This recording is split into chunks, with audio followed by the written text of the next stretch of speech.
Detroit is different. Stank jam stronger. Detroit is different. Hey, power fire.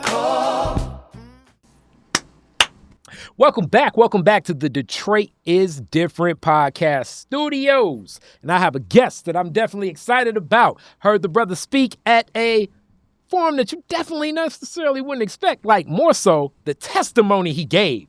Because it was talking about money mattering and how to get connected to it. And his whole story was like, all right, we had to start here, we had to start there, we had to put in work, and then I got a couple dollars and we kept putting it together, working. And I'm like, man, when do we get to the money? But he basically kind of said, like, look, you put in the work, people observe. And from that observation, you gather more support. And he's definitely been boots on the ground in many iterations on the East Side. And y'all know Detroit is Different got a lot of love for the East Side. And with this introduction, you probably should already know him. If you don't, you're about to get to meet him. And furthermore, I would encourage you to support what the brother is doing. Pastor Bell, how are you today? I'm doing amazing. How you doing, Brother Kari? All is well, man. Thank you so much, man. I really appreciate you allowing me to be on the show and speak to your listeners, man. Say less. It should have been happened. Yes, sir. It should have been happened, like, even when we connected, and then others was like, yo, man, you need to interview. I was like, yes. I saw him at something. We need to get him in studio. Yes, sir. It's a blessing, man. I'm so happy to be here. Yeah, man, because you were giving, as I say, when I met you, your testimony was like, all right, so we ran into this, and then we had to do this. Oh, yeah. Ran into this, had to do this. I was like, wow. Yeah. This is commitment. Yes, sir. I love to be transparent with people so that they can see the hard work that it takes to get to where you're going. Yes. And also to let them know, sometimes people think that because it don't happen overnight that they're not doing well. Mm-hmm. So I let them know, hey, it happens to the best of us, happens to all of us. So keep going. Don't stop. Yeah, I mean, I think a lot of times, people don't quote it as much, but from the Galwell book, people be like, the 10,000 hours you put in leads to success. Yeah. I mean, that's a theoretical. I think at times when you're putting in time for what you're doing, sometimes it's hard to even keep time. And then furthermore, when you're like really in it, almost everything and anything can be inspirational. Like you'll be walking down the street, see something, be, traveling, or just like, oh, I can do this with this. Mm-hmm. I totally agree. And, I read The Tipping Point too. It comes a certain point of time where you just put enough time in and then the scales begin to fold and to move in your direction.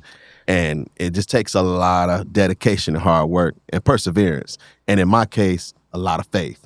that as well. And then also, this is the weird paradoxical thing about time. Mm-hmm. When you probably got the most time, you think you got the least time. Meaning when you're younger, yes, somebody be like, man, you just do that for 5 years. And you're 20, you like 5 years.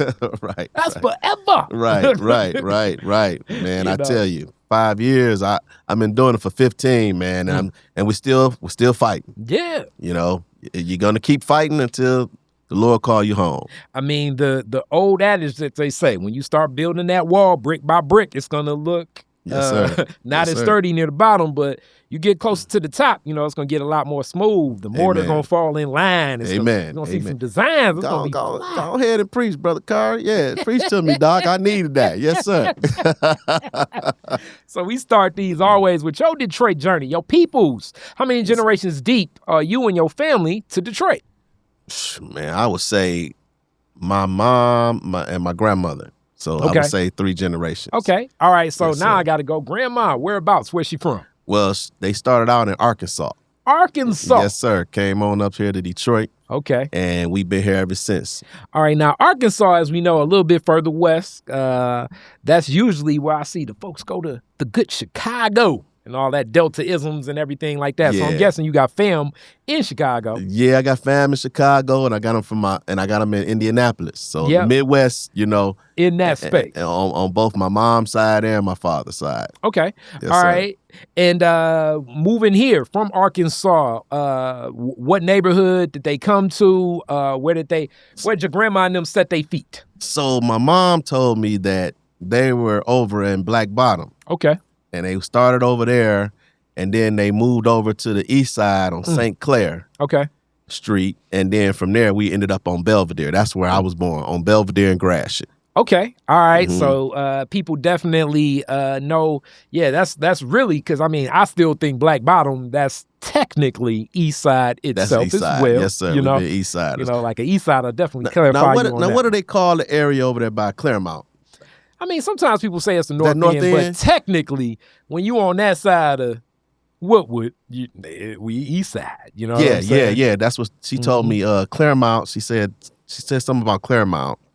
And over that way as well. Yeah, definitely. And as I always say, like my neighborhood, I think this is a West Side community with many East Side sensibilities. Yes, sir. Yes, sir. Starting with I have a driveway. It's one of those things. Like, Sydney, we got driveways on the east side. No, we ain't had no driveway, dog. We barely had some grass. See, that ain't me. Yes, that ain't me, Sydney. That ain't me. Sir. Yes, sir. I already said, shout out to Sydney and Blackout Wall. So Belvedere, that community, community. What was it like? What do you remember coming up as a kid? Man, coming up, everything was pretty good. I was born in 1975. Okay. So, of course, we were living in poverty, but we didn't know. We had love. My mother she was a teen mom, but she instilled in us a whole lot of values. Okay. And one thing she did was make sure I went to church. So she forced me to go to church, But in our neighborhood, the school was right down the street. Okay. So we walked to school. We had all those old school memories of when the children down the street would come knock on the doors as they walk toward the school, and then we'll come out the doors and we'll all walk together. I'm talking about first grade, kindergarten. Didn't need no chaperones or anything like that. Wasn't nothing crazy going on until we reached the 80s.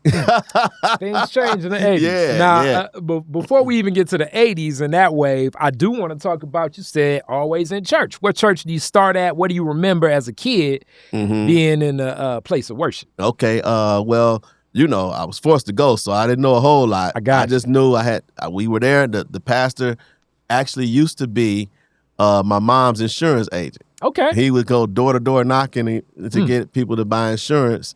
And his name was Pastor Austin Byrd Jr. Okay. And he was a counselor at Kettering High School. Ain't that something? Yeah. And so the name of the church was Martin Evans Missionary Baptist Church, which was a mistake that was made by the city. It's supposed to have been Martin Evers. Okay. Because he named his church after Martin Luther King and Medgar Evers. Wow. It started in 1969 after the assassination of Dr. King. And so he was, that was his whole thing about the social justice and civil rights. So I started there at 9 years old. All right, time out, man. I got to ask a little bit more about this pastor already. It's like, this is sounding already like a revolutionary brother in many ways. And also, this is for any younger people watching, because sometimes I believe that people can compartmentalize people into one or two different things. Right. And at that time, I mean, you're saying like he's a high school counselor. Yep. So he probably took some classes in psychology and social work. So he has some of those skill sets.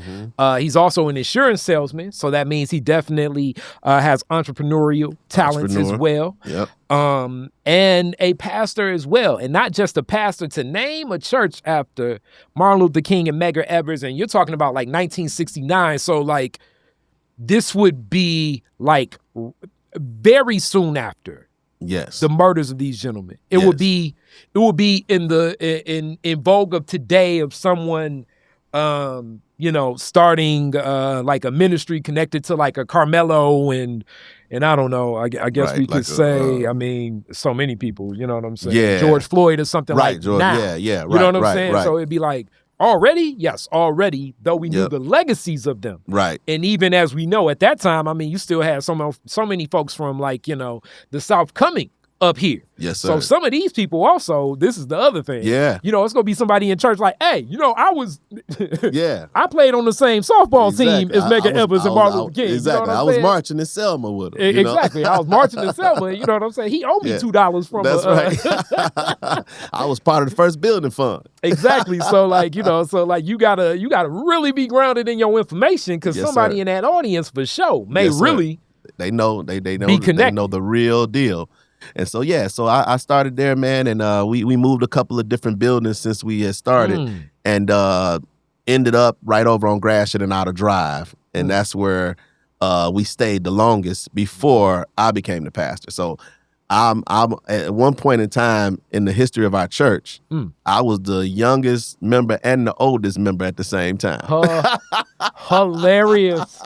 That's a story within its own. Yeah. So you're still at that. So I got to hear more about this man that even founds this church. What? Okay. So I just got to start there. 'Cause clearly, if you're there, you know this story. Yes, What sir. led to him to say, like, okay, I'm going to start this church and build from this, from this legacy of social justice? Yeah, so from what I'm gathering, because of course I was like 9 years old. Yeah, I know. But from when I look back at Pastor Byrd and I see how he moved and operated, he was a very compassionate person, and so he cared about people. He cared about our community, cared about our people, and so from what I gather, him being a teacher or in education, that was something that really stuck with him as far as our history and also experiencing the things that he had to experience. And so he wanted to make sure he gathered as many people together to teach us our history and to show us that we can make it with God. You know, no matter what comes up against us, keep our faith and God will see us through. And so, yeah.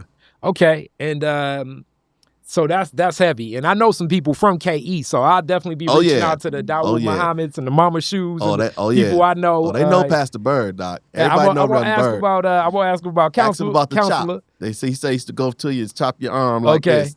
I'm gonna ask because some brothers over there. I mean, most definitely. Even the brother that owns they say he KE too. Oh yeah, Terry Payne. Yeah. Oh yeah. He was on Belvedere. Okay, I'm gonna ask next time I run across some of these Kettering folks about it because this already sounds like a dynamic story. Sir. Because unlike, and this is no shade to the to like the Finney or the Denby, but in the waves of black folks being in schools, some of these schools did not get their black population till years on. Oh, yeah. Kettering ain't one of them. Yes, sir. And I often uplift that it's two, I think, alumni annual picnics that I think, and I'm a Northwestern guy, so I always give praise to both these, and I think that they're phenomenal. Northwestern is great. Kettering, I'd say definitely.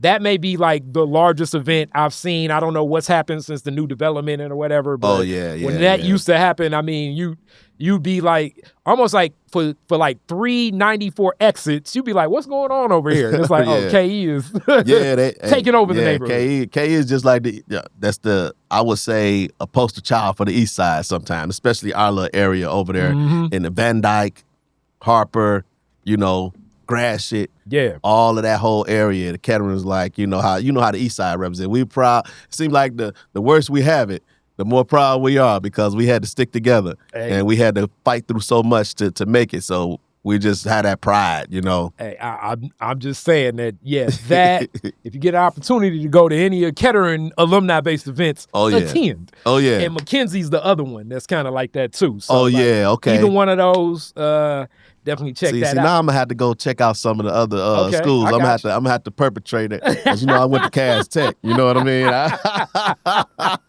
So I got to come in with a cloak on or something. Hilarious. We definitely gonna get to that in the journey. But yeah, definitely I'm gonna be finding out more about Pastor Byrd. That just sounds Byrd was an amazing guy, man. Amazing, man. Yep. Amazing. So so as you say, 80s comes, shifts a lot of things. And it's waves that definitely hit it. We definitely explored so much, I think, of what crack cocaine was and how the impact it had on community, but that also run concurrent with Reaganomics politics. Yes, sir. And along with Reaganomics politics, which is like trickle-down economics, the thought process is like as richer people get richer, they will spread wealth with those who are not as rich as them. Which never has come to fruition. It never. We never felt it. Yes, exactly. Yes, sir. So that happens, and I'm born in 82, so a little bit after you, but definitely in being born in 75. As much as like the exodus and depopulation and residents began leaving Detroit, I'd say They say like even sometime like late 50s, early 60s, Right. so much of the industry begins to leave in the 80s as well. Oh yeah, in the 70s, all the factories start to close, no opportunities, and what they call white flight. And we know about Angels Night, how they started to do those insurance jobs so that they can get paid to go ahead and move out to the suburbs, and then blame it on all our people that's living in the neighborhoods and saying that's what we were doing. Yeah, but that's how that started. Definitely. I love that you spoke to that. It's a project near and dear. I'm gonna bring it to fruition. I've been talking about it for a while, but just kind of covering really the Detroit Phoenix, which is like one of the first waves of black firefighters under a Coleman administration, as they dealt heads on with it. And some of them have definitely moved in very prominent places. So I'm working on that as rest in peace to awesome. Sergeant and Commander. That's gonna be great. Marquise Wooden, one of my best friend's fathers, was a firefighter. So some of the stories he would tell kind of impact why I want to do that. Wow. So did I say Angels Night? I mean Devils. They called it Devil's Night. We turned it around to Angels Night. I'm sorry about that. Oh no. We there. So certainly that neighborhood is, that's the footprint. I think like when people yell out tough intersections and streets, that is the footprint with the Mac and Bewick. Oh yeah, Mac and all Bewick. Of that, yeah, what I'm saying? We had our own Secretary of State over there, Doc. You go over there, get your tags, you cash a check. Whatever you need, you go on Mac and Bewick, Doc. They had it for you right there. It's a lot to offer. Yes, sir. So in navigating that, you're very young, and in it, as I've often uplifted in these Detroiters difference, I think the way that crack impacted the community, sometimes we have like a retro look at it towards like 90s and usually like more from hip hop culture. Right. Saying like, why would you do this? Whereas I always say like, it's really the 70s leading into the 80s of cocaine being like this glamour drug, something that's of opulence and success. Right. And now it's like, oh, you got this really less expensive style, like, you know what I'm saying? It'd be like, saying like, hey man, there go a Lamborghini for 10% of the cost. Get one, you know what I'm saying? Right. And though this is not a Lamborghini, a lot of the impacts and effects and what it was happens post afterwards. And then when we also talk about the 80s, I mean, clearly you all can read, Dark Water, the book from Gary Webb, and the relationship between the CIA. Yeah, the CIA, our federal government paying scandal. Using the profits from crack cocaine business impacting our communities, black communities, to secretly fund the Cold War operation that was against some brothers in Nicaragua. As we say, that were brothers and sisters that were fighting for their freedom. That's right. That we did not.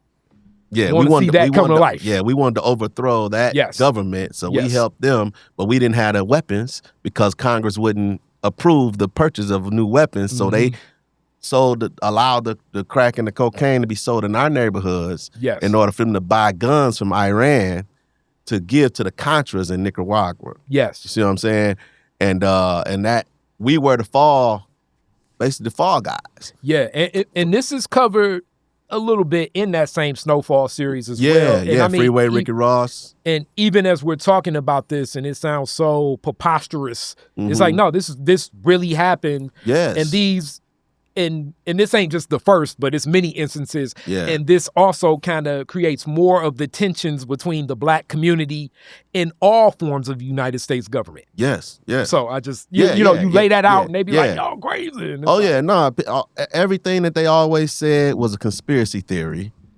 Now you wait a few years later and you see it's all coming out in the open. Yeah. Like they say in the Bible, or what we say as phrases in the Bible, what's done in the dark come to the light. And so you can't hide the truth forever. And so now that we're getting more information and access to more information, we're starting to learn these things. Yeah. And the thing about it is we have to teach these things to our children. And you got to teach it from the pulpit. And so because I learned, I'm a history buff, I'm all about my people. And so I make sure I tell all our children.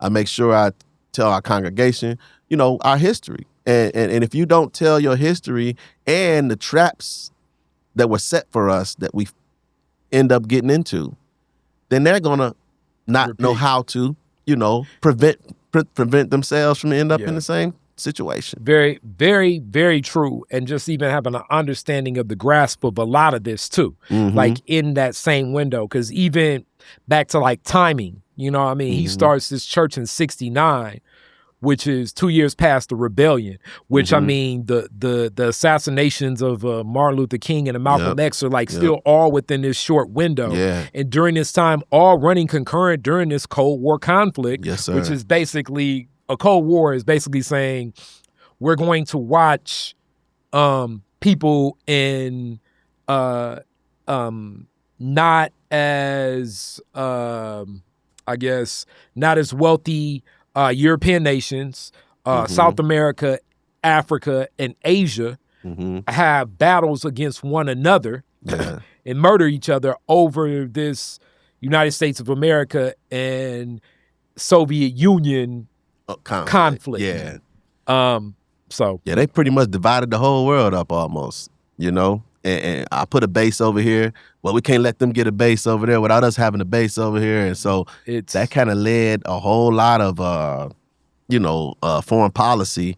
And then when you even think about Dr. King, when he spoke out against the Vietnam War. I believe, yes. And then they started COINTELPRO. Yes. And all those different things. All of those things work together to create the ingredients for this recipe of disaster that we have to face. And I mean, it still is playing out currently in many international conflicts. Is like you, I'm a history buff as well.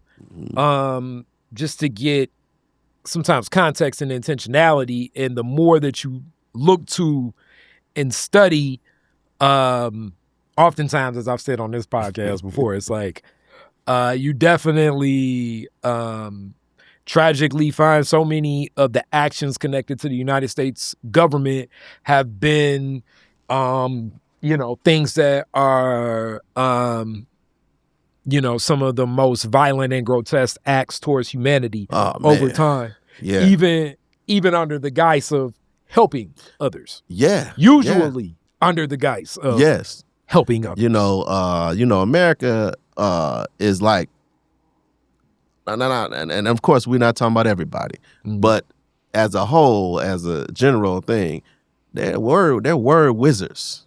They'll come up with something called a Patriot Act. Yeah. And make you think it's for you, but really it's against you. They know how to word things. One of my favorite ones is friendly fire, which basically is saying that me and him are the black soldiers in the platoon, and we go up front, and then the other soldiers that ain't black shoot us in our back. That's friendly fire. Yeah, you know what I'm saying? Man. So you got to be very wise and prayerful. You know what I mean? You got that right. And like you say, we got to study. The Bible says, "Study to show yourselves approved."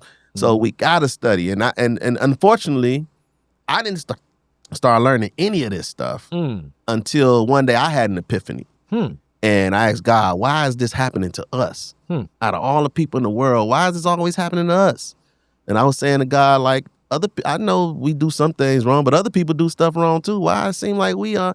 And then that led me to my journey. I think I may have been I had already graduated college. And so I have been about maybe 25, 26, before I actually start digging into my own history.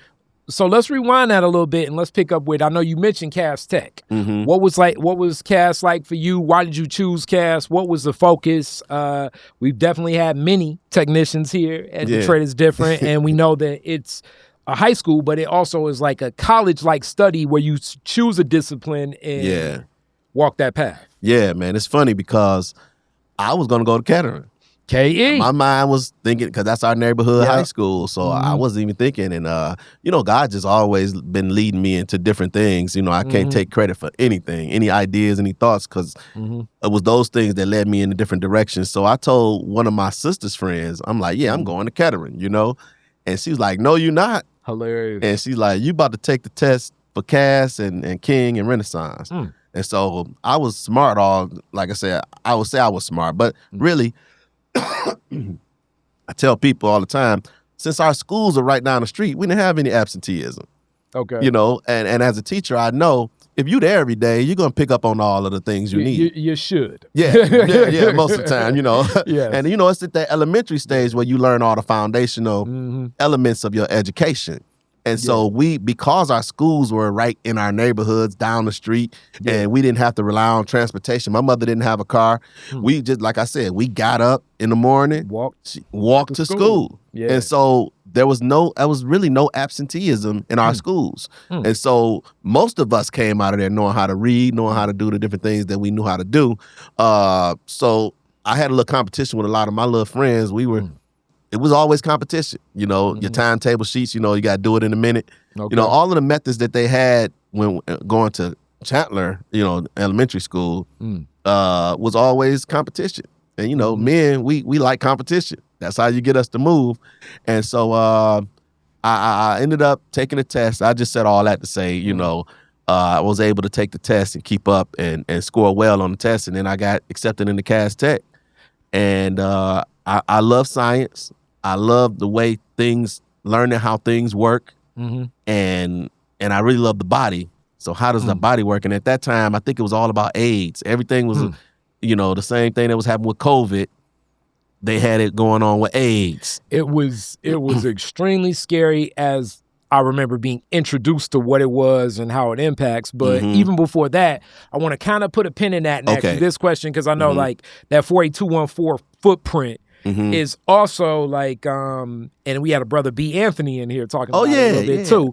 But like that's one of those communities where it also, though, like, you know, it's the hood, but Indian Village is right there. So you may also end up with some resources or maybe a student or two from that community too. Was that active at that time? Not really? Okay. The Indian Village was way up. So see, you we ain't have none that 48213. Oh, you won 3. Okay. Yep. So that was way on the, that's you the know, other that way. was the other way. Yeah. Okay. Yeah. So getting into Cass, yeah. So you talk about like so AIDS, HIV, I'm born 82, so just like the amount of like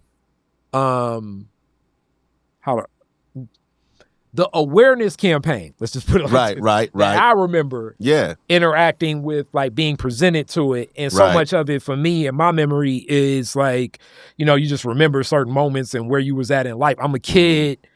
My mom at that time would usually watch the Today Show, and Brian Gumble is in Los Angeles, and Magic Johnson sitting down saying he has HIV. And I was like, you know, I'm a kid, so it's like, all right, what's happening? What's going on here? Yeah, what's going on? And then like the wave of like, Salt and Pepper, let's talk about sex and condoms and what AIDS would be in the epidemic. I mean, it was at one point where they were saying, especially, and this is where back to got to pay attention. It was like, well, the numbers in the black community, more than likely, 80% of you all may die by the time like 1999 happens. And in Africa, we're looking at the population probably being down to 15% of the Africans that are here, which both, thank God, did not come to life in fruition. But that was certainly the wave of the way the information was presented, kind of connected, I think more popular now.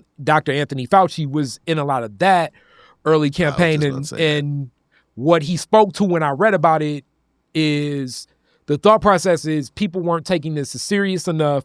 So we thought that definitely presenting the challenges and really having this stark put fear in people, and then we'll wake people up to what's happening there. Yeah, I'm framing what was presented. That's the same presentation was presented to us. We're not that far apart. Yeah, I was gonna say you're actually probably getting it. Oh yeah, I'm a kid, so we're like getting. You know what I'm saying? Like the kid version of like counselors coming and saying like, you got to do this, and it's like, use a condom. It's like, I'm not even. It was crazy. I'm far away from. It was crazy. I don't think that that's going to be something I even need to consider anytime for a long time. It was crazy. So I brought that up to say, I love science. So my whole thing was, because they said it was so prevalent in the Black community, how can I come up with a cure for AIDS? And so that's why I majored in, I did chem bio at Cass Tech. Okay. And so I ended up getting my degree in biology. So I was always about, how can we cure this disease that's killing us? But of course, as we looking back, like I say, we're kids. Yeah. And this is what we see presented to us. But like you said, Fauci was in charge back then. Yeah. And if you look at what happened with COVID, everything was go get tested, go get tested, go get tested.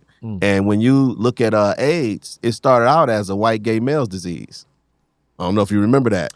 I definitely know. I mean, even acknowledging that now, people will say it's like, that's homophobia, but that's definitely that's what it was. The wave of a lot of the early cases. Like, I mean, I remember like, I'm old school because, my grandma, and I love my grandma. And stuff. So I know some old school actors, but like Rock Hudson and, some of the other like Hollywood celebrities that passed away. Yes. And so they, and that community, they were fighting because they felt that the government was not paying attention to them. And so they were fighting for cures. Yeah. And that's Reagan. Reagan was in office, remember the 80s. Yeah. So and they thought that the Republican Party was just being homophobic. So they didn't want to help them. And so that's how I started finding out that it started in that group, in that subset of the population. Yes.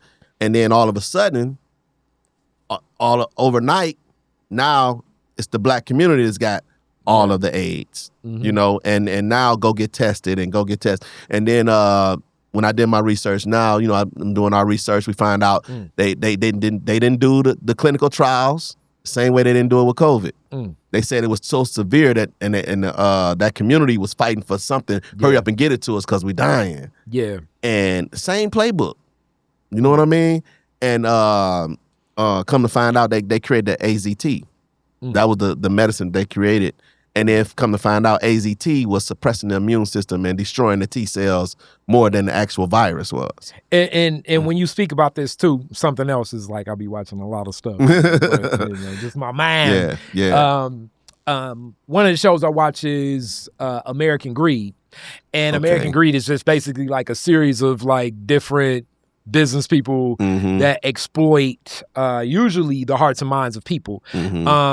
And sadly, a lot of it usually deals with illness. And it was a foundation at one point in time where that foundation was looked at as the anchor and rock, because the thought process is if you're diagnosed with HIV, chances are it's a death sentence. So it was never even necessarily very active in what was happening. But that American Greed, and also the film Lincoln Lawyer, kind of talks about like a lot of cases connected to what the medicine was doing to people, as if you kind of like really get into the directness, and you know way more about this because I'm speaking from what I've read and what I know. But white blood cells are in our systems and usually strengthen our immunity towards dealing with many different illnesses and sicknesses. Hence, part of it is also, as they say, like, you don't want to lay in filth or anything, but our body builds up immunity based on the things that we can track and interact early in life. Yeah, early in life. That's why you're supposed to let the kids go out and play. Yeah, let the kids go out and play. It builds their immune system. Or like, if you go keep to them in a bubble. Yeah, if you go to certain, if you travel to certain places and you're not used to that and you ain't never been in no environment like that, they'll be like, look, take these shots because it'll help boost you your ain't immune ready system. for what's here. You know what I'm saying? And that's what vaccines are. Vaccines, they're a piece of, because I ended up in biology and I ended up virology and things like that. At Cass Tech. I was put into a program at a molecular biology lab. At Wayne State, which they had a lab around the corner from Cass Tech, so it was an after-school program. And so there I was doing a lot of skin cancer research, different things like that. I ended up getting published in Carcinogenesis. Wow. Yeah, third author when I was, from work that I did when I was 16 years old. And I also got to say, and this is no offense to the Cass Tech institution now, but that's the old Cass, and Cass corridor is like right there too. So it's interesting. Oh yeah. That we was at the bus stop with the prostitutes, Doc. Yeah. So all of that was right around in there. Yeah, I was gonna say you're walking to like Yeah, we had to walk to the bus stop. But also like the biology and studying a lot of stuff, especially like when we think of like where HIV and AIDS could be prevalent. And the reason I speak to that population, it deals with the feet, you know what I'm saying? Like the harms of that trade. Yes, sir. Yes, sir. And so I forgot where I was going with that. You were saying more so like you were going to this lab at Wayne State while you were in high school. So I learned all about vaccines and immunity and DNA sequencing and all of those different things. And so, you know, a vaccine is a piece of a protein of an actual virus. So it's not the real virus. So it's a piece of the protein of a virus. They inject it into you, and then your immune system automatically thinks that it's the actual virus because it picks up on that protein and it begins to duplicate and replicate a whole lot of T cells and B cells. And B cells are memory cells. So the memory cells are produced for that specific disease or that protein. Yeah. Just for that particular disease. And so every time a different protein or a virus mutates, because viruses mutate often. And so you would have to get a new vaccine in order to combat the new virus, the mutation. The new strand. So there is no one strand that will take care. I mean, there's no one vaccine that will take care of all the strands. You know what I mean? And so as we look at COVID and what was going on, you know, you have to, you know, I was looking at it from a different perspective, you know, because I knew taking a vaccine was only going to work for that one strand. And as soon as it mutates, you got to take another one. And you got to take another one. And you got to take another one. You got to take another. And then it's like, when does it stop? Yeah. And then with your B cells, because they tried to make, I didn't want to take the shot. I just didn't want to take it. That was just my preference. That was what that was me. And because I knew that it didn't cure. It wouldn't stop the next mutated version. So I'm like, there's no reason. And I end up getting COVID already. So my B cells for that particular strand is already in there. The B cells remember the exact structure and DNA sequence of that particular strand. And so I'm already vaccinated. I don't need to get vaccinated again. Yeah. You get what I mean? And so I'm a type of person, I don't like to get a lot of medicine. I don't like to introduce a lot of different things into my body because foreign substances do not belong in our body. You know, and that's just from me knowing what I know or studying the way I study, you know? And so so I looked at a lot of things that correlate between AIDS and COVID and the same practices and the same things that happen and how, you know, different things are done, like I say, that I don't think was all the way correct. So I kind of gotta put one of them classic Kari questions. If you're this young in this lab, and I mean, and maybe some other students from Cass there or something, but like, what's the, like, what was the relationship? Just because in my mind, I'm thinking like teenager in chemical lab, biochemical lab, looking at things, especially thinking like, yo, I want to solve, you know, I want to cure AIDS. Yeah.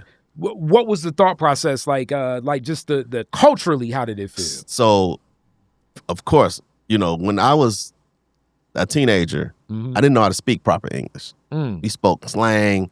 Yeah. You know how it is, you know. So I was when you go into that environment, I was one of the only black kids there. And I think I was the only black kid. Wow, even though Cass is right there. So you were the one student from Cass. Yeah. So they only accepted a couple students. So, you know, Cass, we had Indian students. Yeah. We had other students of different backgrounds. Yeah. So I was the only black student. And so, and particularly, definitely the only male, you know, black student, you know. And so, and then you're in there with all of the top scientists from our state. So, and they're researching cures for different things. They're researching cancer. They're researching different things. And so I was really shy because I had never been in that environment before. Yeah. And so I spoke real low and I kept my head down. You know, I didn't want to look up at because everybody there did not look like me. You know what I mean? And there were many different ethnic groups. And I just thought they were so much smarter than me and so much above me because I was never taught to have confidence in myself. I knew my work, but I didn't have the self-esteem to be in that environment to hold my head up. And also, as you speak to that, and I know it's people watching saying like, oh, you can get this, you can get that. But back to like, we go through things, so we learn things. And one of the most common sense seeming like lessons, but you learn it the more you live. And it's that if you ain't never been there and been in that space, you really don't know how you're going to respond. That's true. Yeah. I was just put in there. My counselor said, because I was like a little thug, and I was getting all A's. She was like, look, sign up for that. Everybody told me, boy, sign up for this class. And so she made me go. And I walked in there, you never, like you said, if you're in a new environment, never been anywhere, you're going to be a little shy, a little reserved.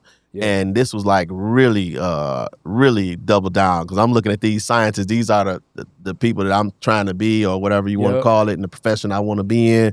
So, but my mentor there, Dr. States, I mean, he was amazing. He's the one that kind of shaped a lot of my thinking. Wow. Because he was tough. And he was so tough. He was sarcastic too. So I'm a little sarcastic with my kid. But he was like, what they teach? When he's trying to teach you something, this is how you pour. It's a technique for everything. This is how you pour one chemical into another, from one flask to another flask. And I was in there shaking, and he's like, give me that. What do they teach you over in these schools now? And so, things like that made me say, you know what? I'm going to go home and study some more, because you know how you go when you're the only black person somewhere. You represent all our people. like I say, until you're in that situation, you don't know you're in that situation. That's right. And then when you're in that situation, because I know it's so funny, because I've been in situations like that where it's like when I was younger, it'd be like, oh man, because I'm approaching it like how I would approach things, and then it's like, one second, time out. I ain't trying to be, and no offense to him, but I ain't trying to feel like I'm J.J. Evans in here. Right. I got to keep the pace of what everybody else is doing. Exactly. So like at school, it's like, yo, I got a B, that's cool, but everybody else is like, no, I wanted an A+. So it's like, damn, I got to hit that trigger and get to that A+. Because I'm not about to be in here. Yeah, you know what I'm saying? Yeah, like I'm the slowest in the race, in this the way that we run it, So I had to step it up, man. I just felt that up on me, like to have some pride in myself, like to say, you know what, I'm going to study some more, because when I go in this environment, I want to be able to express myself and be able to speak intelligently about these topics.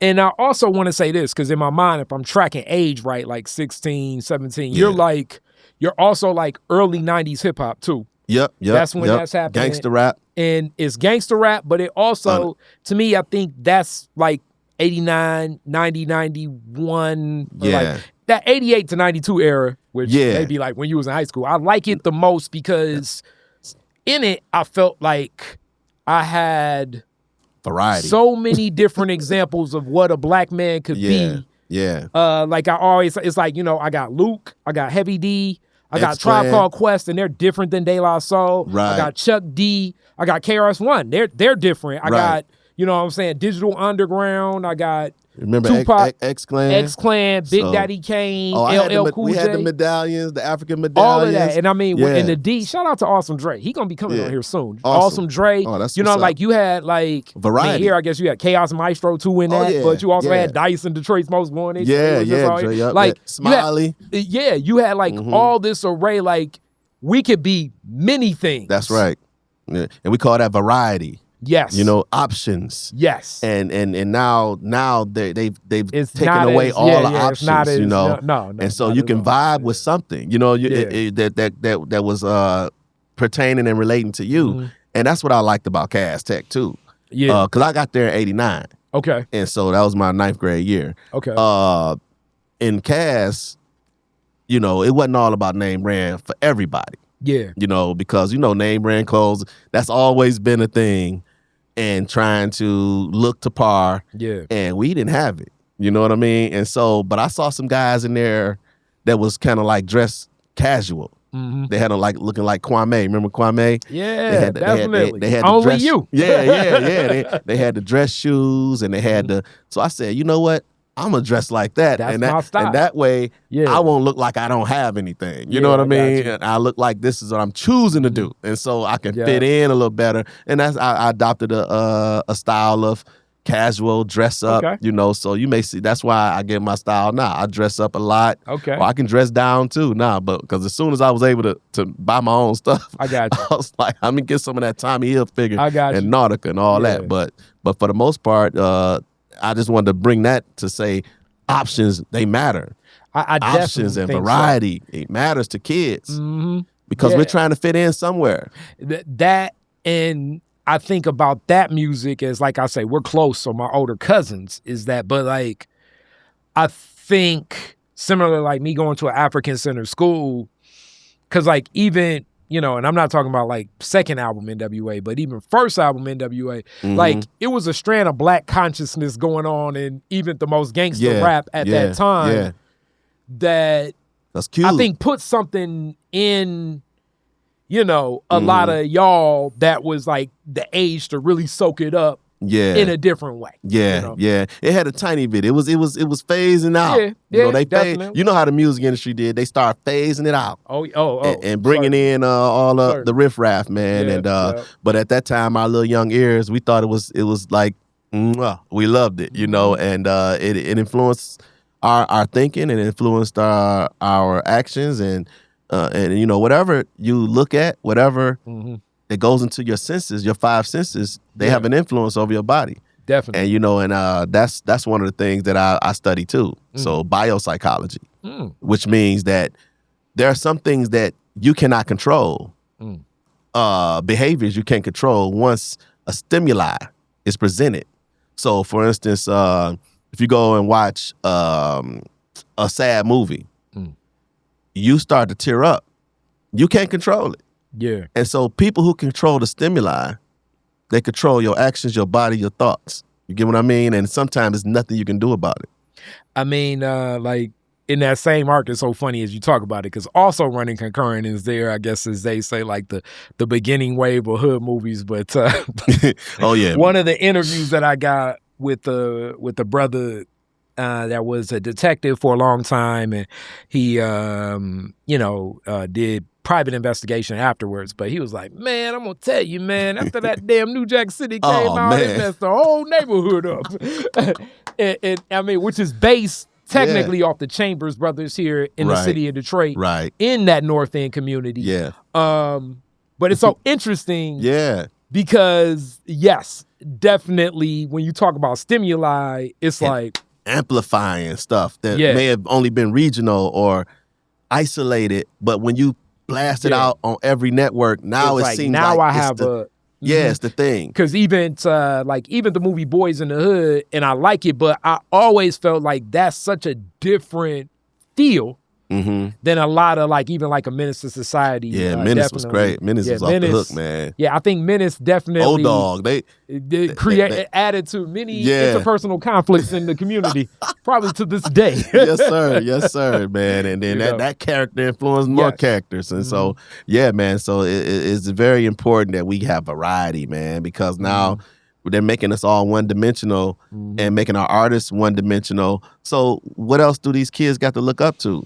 and try to fit into? You know, I'm listening to the music now, man. I mean, I know it's all, you know, we had gangster music, we had all that, but it's like even the girls are like, remember back in our day, the girls used to like the slow songs and the R&Bs. And now, the girls, they really like the gangster stuff too now, because like that's all they hear. I mean, so it's you know, we just need more variety, and I think that's what the church is here for. That's what the positive Black community is here for, to bring back variety. And I thank God for podcasts like this, where we can create our own stories and bring our own variety out there. And even with social media, we got to use it to our benefit. You know, let's use it to our benefit, because when it seems like the voices of negativity get the most marketing and the most voice, then they rule the airways. So now it's like, where are we at? And often, like I say, and it's so tough because now at my age now, I'm 43, and I still love it. I mean, did it myself for a while, but I think a lot of I think a lot of hip hop needs like almost like I think it'd be great to have a psychologist, a social worker, a cultural anthropologist, and whoever is in whatever discipline of faith most connected to where their artist lies, to contextualize some of the music and like put it in a context just to understand really what's happening, because it needs a preface, more so. Yeah. And without that preface, you without that preface, like you're not gonna like get a understanding, the full context, I think, or the context of really what's happening. So like like a record like and these are like two of my favorites, just with just like Scarface's verses, Brad Jordan. But like a song like Never Seen a Man Cry Till I Seen That Man Die, it's like I don't even got a hook. Yeah. It begins where he's talking about leaving jail. You know what I'm saying? And from beginning to talking about leaving jail, and it's a white inmate that you intentionally, I think, hearing that it's the white inmate, basically like we have this brotherhood here, but we probably wouldn't have it out there. But because we're in this position, we can have this exchange. Right. And it's like, yo, man, try to keep your head up. You know what I'm saying? Yeah. Those contexts are so important. That's why I love Tupac, man. And he had a lot of records that definitely, like, man. I mean, he has so many records where he starts off saying, I'm hopeless. Yeah, man. Pac is amazing, man. I love Pac, man. I mean, it's like Shed So Many Tears. Oh, man. My Block. Man, I love My Block. Man, Ghetto Gospel. Brenda Had a Baby. Brenda Had a Baby. Brenda Got a Baby. It's so funny because I loved Pac when I heard him first with Digital Underground, same song. Right. Me and my sister and everything, watching videos. And she was like, yo, the dude with the Digital Underground got his own song. It's like different though. And I was like, huh? But even at the start of that, like when he's like, Brenda's got a baby, but Brenda's really got a brain. A damn shame the girl can hardly spell her name. And then Money be like, that's not our problem. That's up to Brenda's family. And then Tupac's like, let me tell you how it affects the whole community. Yeah. And it's like, man, that guy was, he was somebody special, man. And then really to think that him and Biggie are murdered at 24 years old, man, which at one point in time, it's like, you may get shot when you're 24. Yeah. So you think of like the legacy of what was created then in the context that he could even added on to like much of what he gave. Man, you know what I'm saying? He's so much, man. I used him as a teacher. When I started teaching, when I had to teach similes and metaphors, I would take the rap lyrics off of some of his songs, and we would go and listen to him, and we'll talk about his songs and what he meant. And, like you said, given that context. Yeah. And, man, I mean, he was amazing, man. Like, we had some wonderful people to be able to grace the platform. A lot of alliteration, too. I mean, many poetic things. So now I guess I got to get back into this journey. I know you said, like, it was like 25 where you're like, I want to tap into that. So you from Cass, you're in these labs. Do you carry on with that into college? What was the thought process? So I ended up when I went to college, I went to U of M. I majored in biology. I said I'm gonna keep on with this, and I thought I was gonna go. I wanted to either go to medical school or maybe go into pharmacy. Okay, so you go to if you're Cass 89, that means you're like I'm out in 93. Okay, 93. So you're walking on campus when Fab Five World is. They were just leaving. Yeah. Yep. So and I was there when Chris Floyd when they won the the football team, Woodson and all them, they won the Rose Bowl. Okay. Yeah. The Charles Woodson squad. Yeah. So they were seniors and stuff, and I just got up in there. So that was a wonderful time, man. Wonderful time. Okay. And what was it like just taking those classes there? Because I'm assuming at this point you're more comfortable being one of the only black students, but also that's kind of concurrent before Proposal 2 even happens. And it's one of those things that always just bothers the hell out of me. And I've had these debates with many folks, but it's like, I mean, damn, it's like if you think a black person is taking your opportunity from the University of Michigan, like, come on, man. I mean, you could literally, like, if you got $10 for every black person you found on this campus of University of Michigan, and when I say black, I mean college black. So they could be African, they could be Caribbean, they could be from wherever. Right. Come on, man. If you could go today and get $100, it may be difficult. Yeah, for sure, man. So it's like who, and I've heard the stories. It's like, oh, my cousin had nothing but 4.0s but didn't get in. And it's like, how? Yeah. How? Yeah, no, that's not our, And black people taking that opportunity? No, we're not taking the opportunity from you. But we earned it. I mean, I always try to stand on that post when I can. But what was it like just in those classes? Because I'm guessing it was it was like 500. Real. It was 500 people in the classroom. So and like you said, I was in biology, so it was really only a few black people in the class in the lecture hall. So and I'm thinking also with biology, most of these people were probably, I'm thinking in my mind, wanting to be doctors. Yep, either doctors or something in that field. Medical, medical field. Not necessarily pharmacy. Research where you were going. Yep. And so I felt comfortable because I had so much training with the molecular biology lab. I was deep, dog. I knew because I actually did the stuff. I had pipettes. I mean, I grew bacterial labs. I did all kind of stuff, colonies, all that stuff, man. And so when I got up there, man, I was acing everything. Wow. My first test, I had to get used to it though, because I found out that it wasn't. These schools are not that hard. Yeah. What they do is they try to trick you. And so it's a lot of trick questions. So I went in there thinking, not paying attention for the trick question, just going in there trying to just answer the question, just on face value.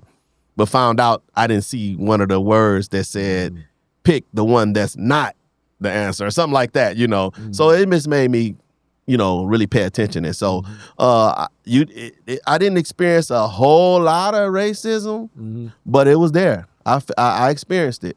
Matter of fact, one of my biology tests, I aced it. I aced everything in biology, man. So organic chemistry, all that. So we get out, we finish the test. There's a ton of us, right? We walking out, and it's a white guy. He says, "Yeah, man, that test was tough." I said, "Yeah, it was pretty tough." And he said, I got a F. What'd you end up getting, a D? No, he said, I got a D. What you end up getting, an F? I said, no, actually I got an A. And it just showed me the mentality. Your mentality is that just because you got a bad grade, since you got a D, I must have got an F. Because no way possible I could be smarter than you. Yeah. And so that's some of the mentality that you come up against, where people just on looking at you just don't think that you're as smart as they are.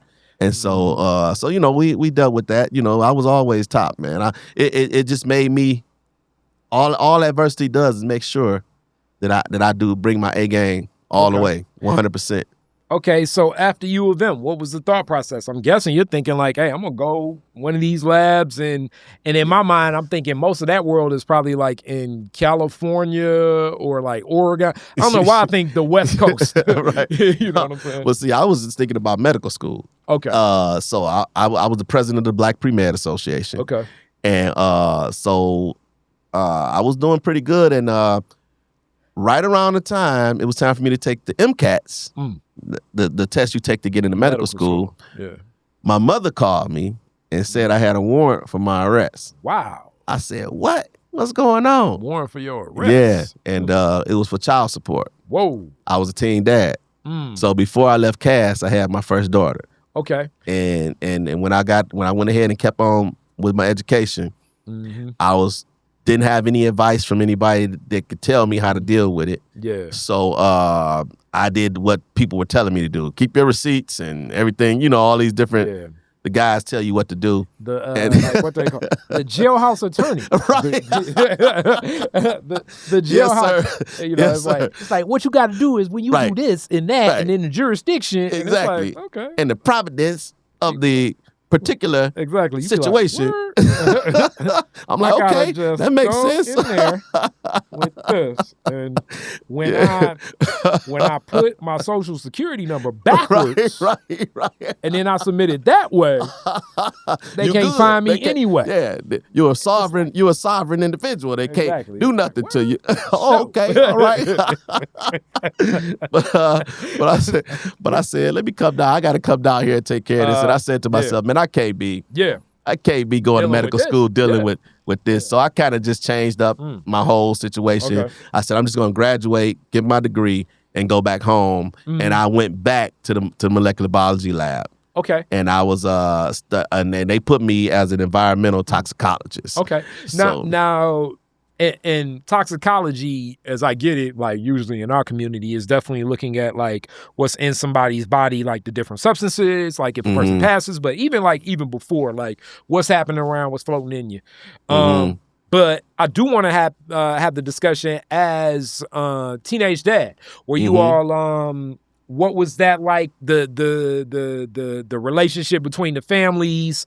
You know, was it just like basically like, you know, I didn't know what, how, why, when. Yeah, doc. It was just all bad. I got you. Kids trying to be grown, and me in particular, because I was 16. Yeah. And the young lady stayed down the street on the other block, on the other end somewhere, and she was 19. And so, you know, we was doing what we do. I got you. You know, and got caught up in there, and you know, didn't. Just at first, I was like, well, you know, we say, hey, it's not mine. We can reference Menace to Society again, right? Which in a lot of ways, the conflict that led to the murder. Yes, sir. Yeah, man. So definitely better circumstances. So when I say I'd have been through every hood situation you could think of, I've been there, Doc. And that's why I'm the type of the preacher or pastor that I am, because of all my previous experiences. But you know, so I came home and I started substitute teaching. Okay. After I did the environmental toxicology stuff, I didn't really like it, but I did want to touch on something that I did in toxicology. No, in my sophomore year at U of M. So I was able to get in this program called Summer Research Opportunities. And that's when I worked as an intern with the MD PhDs. And so we were working on something called oxygen toxicity. And so I learned that the problem with oxygen tanks, with patients with oxygen tanks, if they're on the oxygen tanks too long, then it will dry out the lungs and then cause scar tissue to cover your lungs. Wow. And when that happens, your lungs cannot expand. So you have breathing problems. And so our task was to figure out how to prevent this toxicity, this oxygen toxicity from happening. And so we were in there working with lab rats and all that stuff. So I learned how to do tracheotomies. I used the sutures, how to sew up the, you know, like do some little surgery stuff. So I even had all of that on my resume. So it was real cool. I love science, man. So I love science, but now I just took, when I finally started to learn about our history, I just took my same methodology of how you understand things and break it all the way down. And, you know, science is all about patterns. And also, and shout out to the Nation of Islam, but more so, talking about somebody, K.E. Dawood Muhammad. Dawood Muhammad etymology, meaning like words themselves are science. So like that's right. Inside the word comes the origin, the understanding, the meaning. That's true.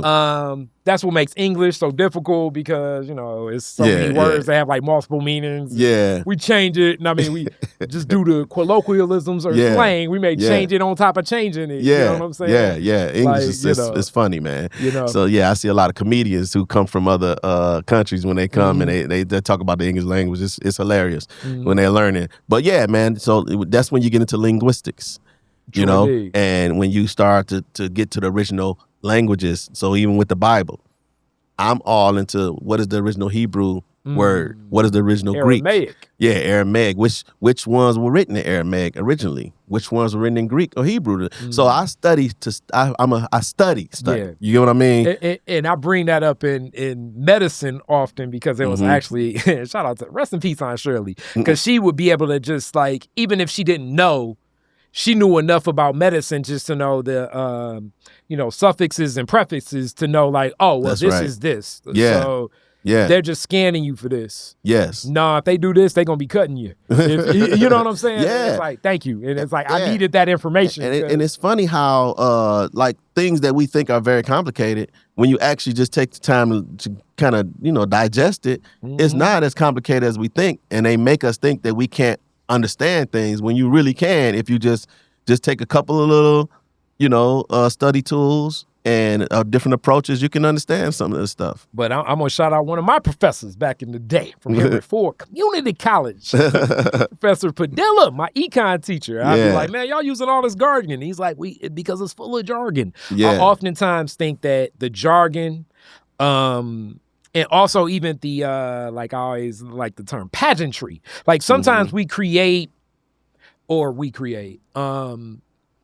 you're designing language and systems, pageantry, places, settings, so that it would make a person naturally not even want to question what's going on. Right. A hospital is definitely one of those spaces and places. The white lab coats, the way the lighting is set up, Intimidation. the way that you're going to be seated and others are going to be looking at you. So it could be just something very simple, but real. it will be subconsciously back to Yes. like, what we emote. They're like, I can't say anything. Yeah. Colleges, it's this big lawn before you walk in here, Yeah. the high ceilings, and I mean, Yeah. these are in cathedrals and churches. Yes. So like, yes. all of that. I'm not going to even question. Courtrooms are like that. Like the high ceilings judge there. Is the and judge's they're bench up on a is bench. all the way up there. The bailiff is like, everybody yeah, stand. You yeah, know what I'm saying? yeah. So it's not going to be like, hey, man, no, I ain't about to do this. Like, Yeah. it's not going to be the exchange you would Yeah. have with these same people That's if you right. were, if we was just at Belle Isle and Just sitting at kicking the it. card table. Yeah. Because all of the things around Right. make you feel like I don't even want to be one of these people. Yeah, you know what I'm saying? I mean, yeah, for real, man. And that's how I felt when I went to the molecular biology lab for the first time. It's just intimidating. You're just intimidated, like I don't belong here. Yeah. And but and it's just to everybody. Just go in there. Just get in the room. Just go. I agree. And like I said, when you first brought it up, sometimes you got to go through it to see it, to feel it, to kind of know where things are. I mean, the very sad thing is like, the two systems that, one, you don't even want no parts with, and that's the court system. For sure, And definitely. I always urge people at least try to sit in the back and find out what's going on. Right, Because right. it ain't TV. Exactly. It ain't TV. Yeah. And like I always say, it's going to cost you the two things.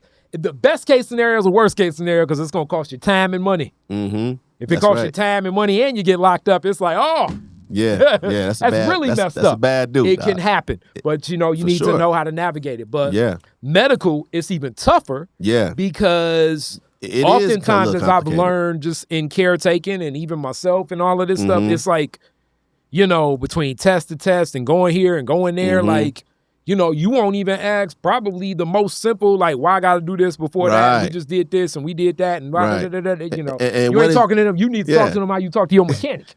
Sometimes. And what exactly is this pill about to do? Is it what part of my body is this affecting? How is it going to make me better? Explain it to me. I want explanations for everything. You just can't tell me anything. You know what I mean? And I attribute a lot of that just from being those different places and experiences. Like I said, starting at that molecular biology lab. We don't have to be intimidated. We can ask questions. We can talk to people. And that's when we get to, even when I talk to my congregation, I talk to my students, I talk to the young moms in my program. Don't be intimidated. Advocate for yourself. Speak up. Nobody's better than you. My mother used to tell me, ain't nobody better than you, and you ain't no better than nobody else. Hold your head up. Ask questions. And as you share that, but that's also why the whole, like, even the, when we usually, why, I know especially African Center School, but it happens in other settings too.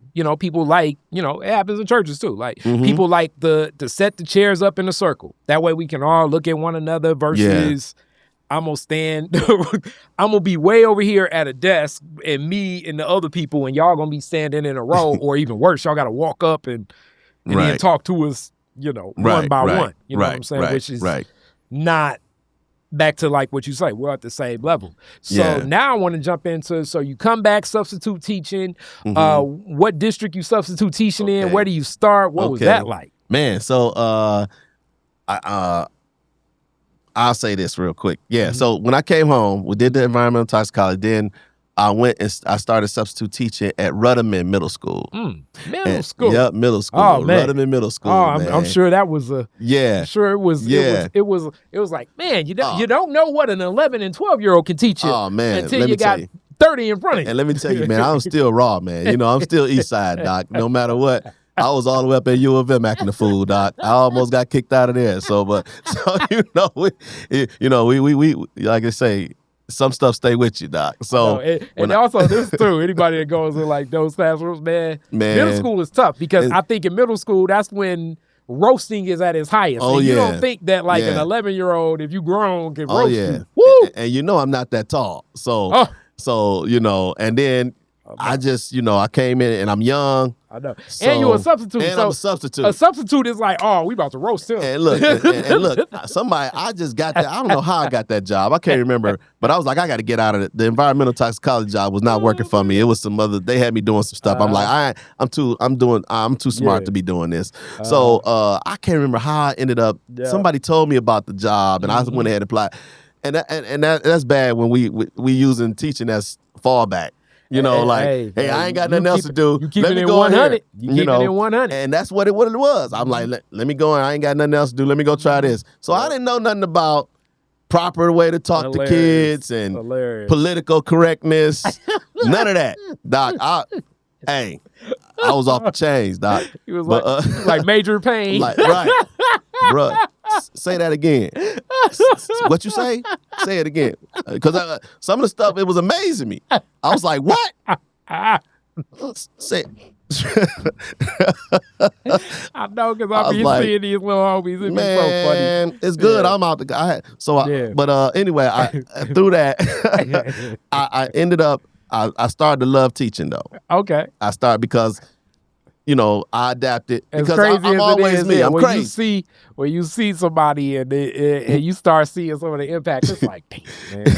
All right, come on, man. Yeah, man. So, you be yourself. I was me, and I didn't know what I was doing, but I did what I did, but I was like, hey, after I gained the respect, I got you. Now I was able to really pour into the kids, and then I started really, started liking it. You're like, you know what? And so I ended up going back to school, getting my teacher certification. Okay. Then I got a master's degree. Where did you go back to school to? I went to a place called Spring Arbor. Okay. Because they had a program that you can go one day a week after work.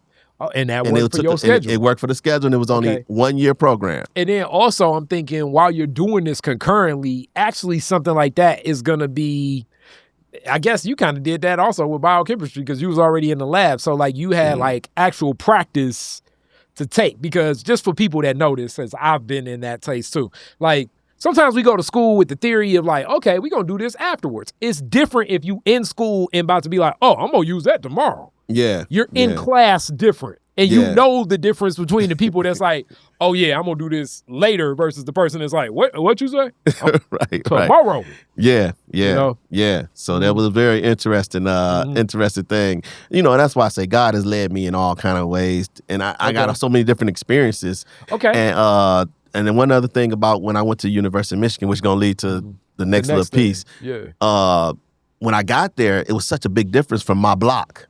Oh, you got that right. To the college campus and the surrounding area. Yeah. So we go from abandoned houses, lots, empty, boarded up building, all this type of stuff.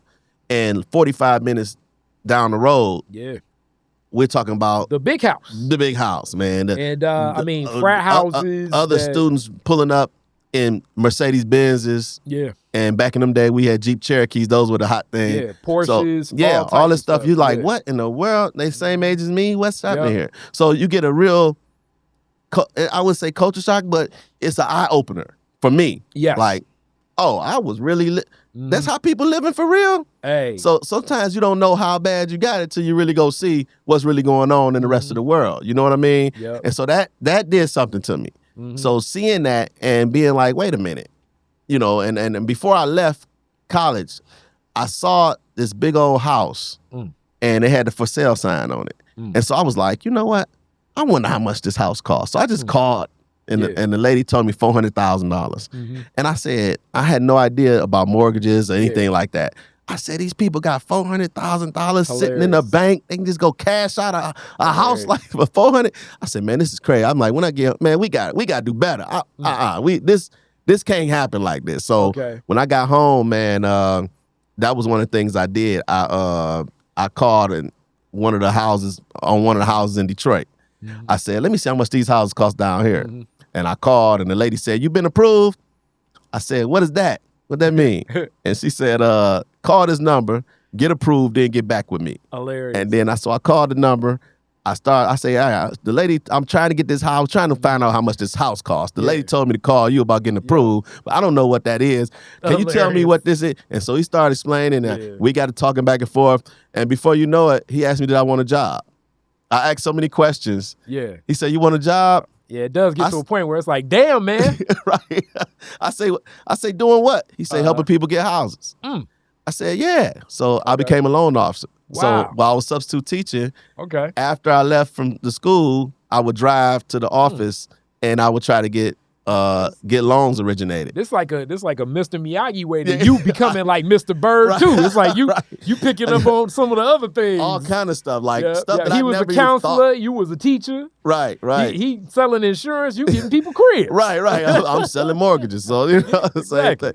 Yeah, man. And so all these different experiences have been now what era pivotal. Is this when you're doing that? So this when I'm substitute teacher. So this is right after college. Okay, so after college, that's pre, which some of them were era. Okay. Yeah, I was gonna say this is pre. So this is so I graduated in 97. So we talk about 98, 99. Okay, so this is pre the crash, but during then it was still some good loans. I think the heavy, like when everybody I know was doing real estate, like 05 to like maybe like 04 to like 07, it was like, it was like, yo, man, you didn't do too good selling candy in high school. I don't necessarily know if you should be getting real job.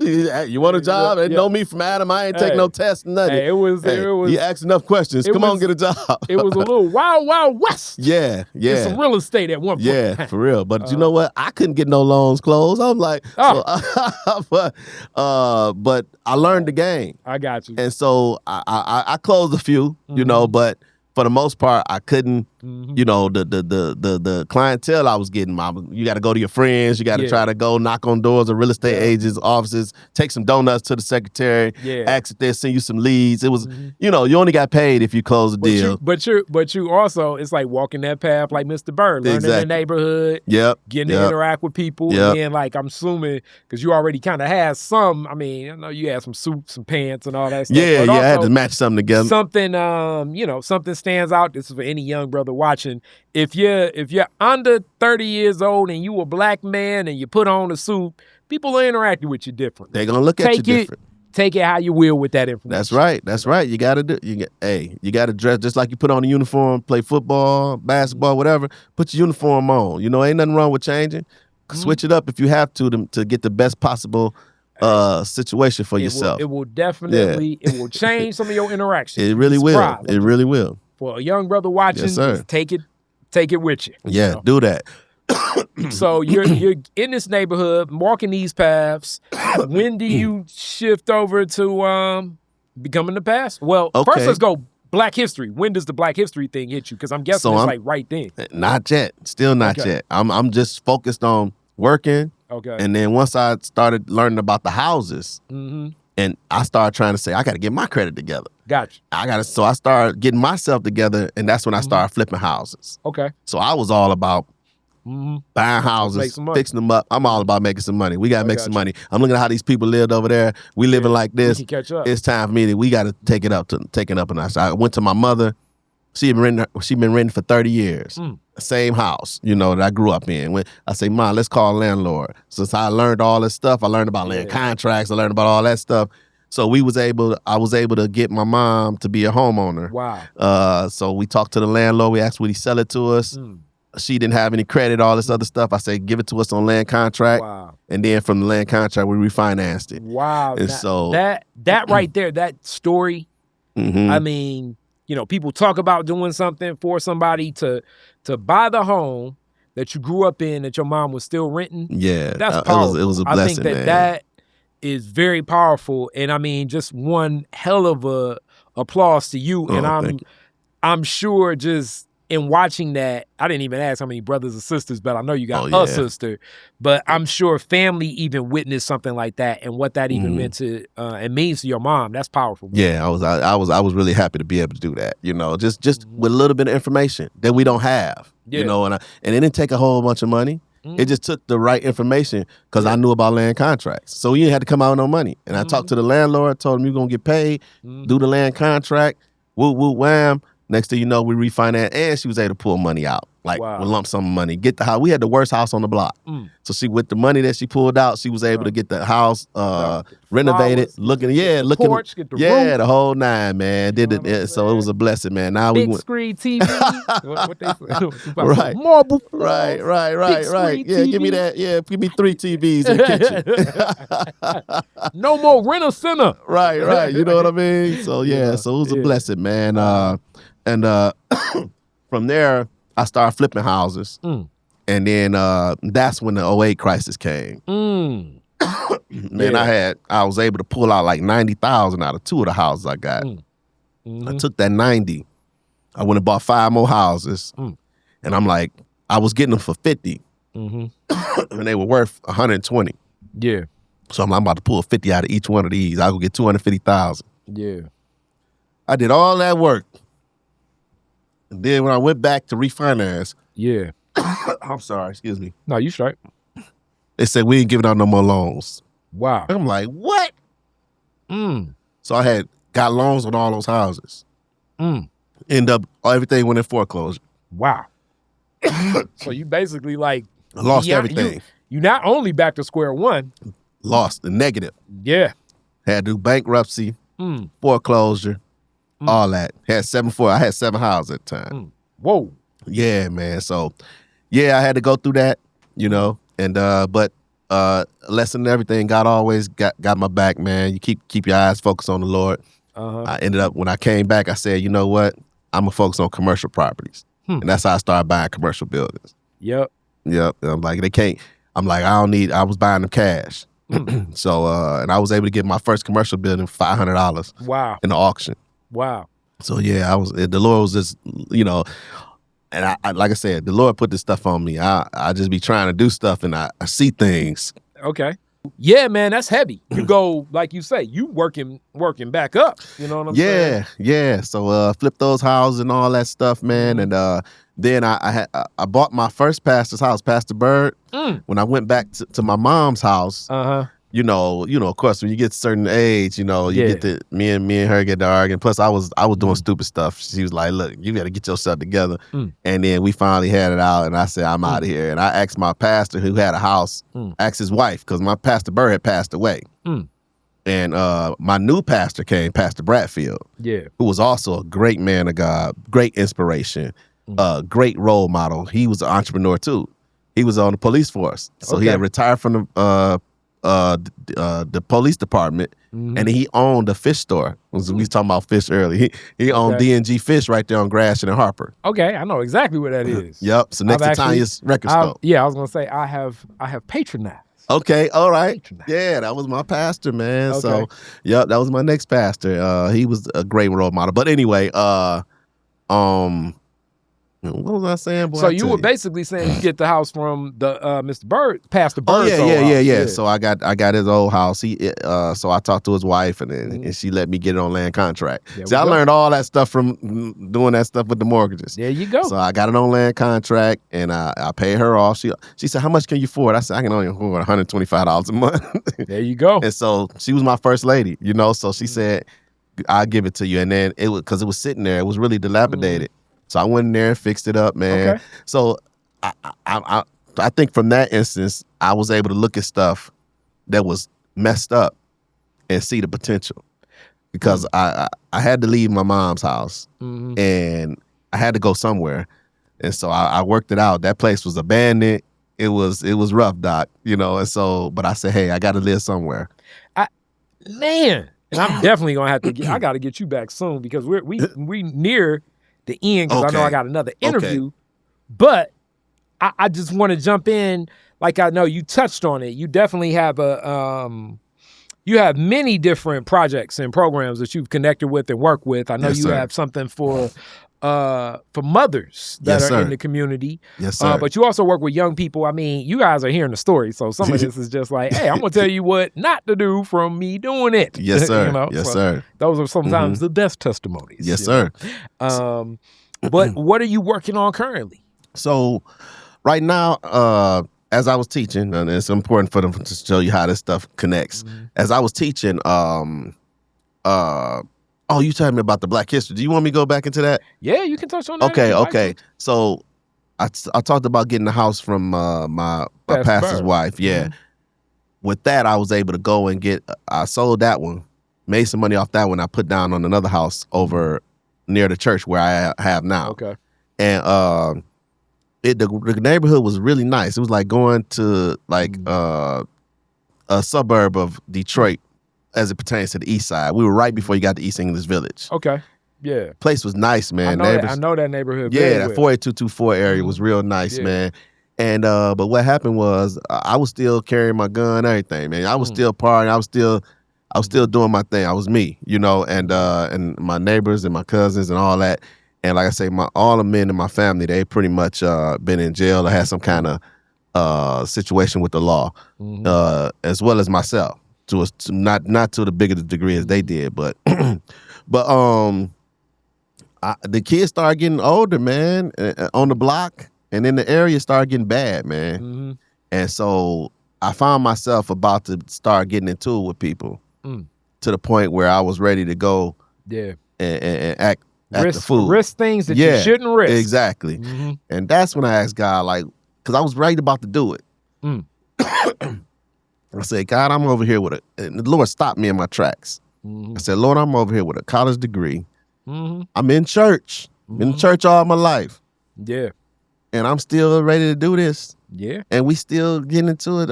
What's really wrong with, first I asked God, what's wrong with me? And then what's really wrong with all of us? Why are we like this with each other? Why are we so easy to fight each other and do this type of stuff? And so that led me on a journey for my history. That question took me on a journey. That was the catalyst that took me on a journey. So with that, and like I say, I'm definitely welcoming you back. Where do you start? What's the first book you read? What do you grab first? Man, it was crazy. It was Google.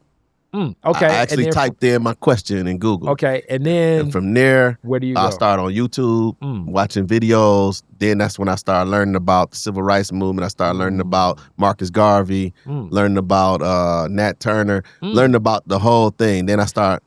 It's so interesting that you speak to this because I learned about so much of this when I'm younger. So I can only imagine what it's like to be introduced to this as you're older. And now even being reintroduced to who Martin Luther King and Medgar Evers are from Pastor Byrd. I'm sure that had to lay on you. Because at the time I didn't even have it wasn't even significant to me. That's deep. You know, man. And so what it did was it made me angry. You know, it made me really upset. You know, and so I was very militant. That wave happens, and it's a lot of brothers and sisters still there in that wave. And you know, it's kind of like what my dad says. It's like when they be like, what's the public enemy? It's like I got the right to be hostile. Like damn near black and being a little off. You probably in your right mind because to be in quote unquote right mind in the chaos of what we deal with, it's gonna take a little bit. You know what I'm saying? Because yes, sir. I mean, this ain't. Oh man, you know, as Marvin Gaye say, makes me want to holler. And I mean, he made that song. Yes, sir. 71. Yeah. You know, and all that everything that he's talking about in inner. You know what I'm saying? Ball of confusion, everything. Everything he said in that song is applicable today. Yes, sir. And it's in the community that we have, and it even transitions because so much of it's and it's so funny that you even talk to DNA because I'm really gonna have a conversation with you about that because even the way that DNA was presented to everyone in the 90s. I'm sure you're learning so much more about it. But as you talk about like the biochemistry, I know from that DNA, they talk about like, I bring this up on a lot of Detroit is Different. Like they say like if you have an alcoholic in your family, it can track and trend in your DNA, they say, for like 4 generations. And that just makes me say like, well, damn, with the stuff that we've been through. Yeah, the post-traumatic slave syndrome, all of those things, you know. But that's something called social heredity. When some of those things are social heredity, you know. But then there are other things, like you say, they got something now called I can't remember the term. I'm mad at myself. But it talks about how your thoughts are actual pockets of energy that can turn on and turn off genes. Yeah, so that's a new form. That new form of science has been discovered. You know, so it's so weird about all of that.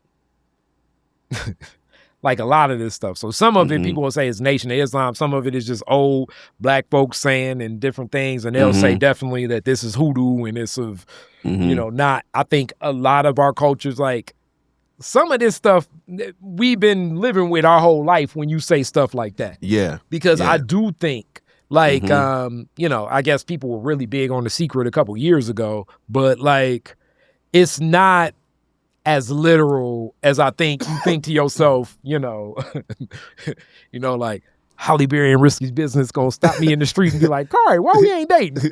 No, I don't think it's like, I don't think that's gonna happen. You know what I'm saying? Right.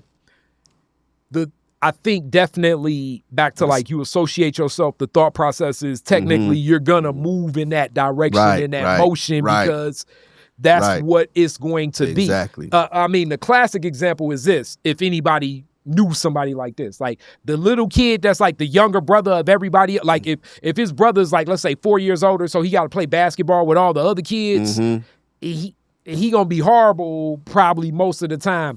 But by the time he gets someplace, it's like, damn, how can he hoop? Because he's been playing with guys that's 4 years older than him. Exactly. And it could be hooping, baseball, football, boxing, whatever it is. When you hear these athlete stories, it's usually the guy that was the youngest being with the older kids because you're gonna catch up. And I think it's kind of like that. Yes. And I figured out the term epigenetics. So epigenetics, it talks about how your thought process and it actually turns on and off genes. So we're talking about cancer and all that stuff. There's a gene that gets turned on, the growth gene in your cells that make your cells just keep growing. Yeah. And when we say growing, that means they keep dividing. And so you get the tumors and it starts to starve the rest of your body. So those are things that the Bible told us. And when he says, as a man thinketh, so is he. You know, all of those, you know. Yeah, I was going to say a lot of catching up. Yeah, a lot of this stuff, you know what I'm saying? Yeah. Like, it's sometimes scary. Yeah. Peace to my Uncle Wally, because he's one of the first brothers in the nation. And also, he definitely was one of the brothers in the nation that has still some street edge to him. But like, some of the stuff that he would talk about, it's like, man, Uncle Wally. Come on. And then it's like, nah, it's like, damn.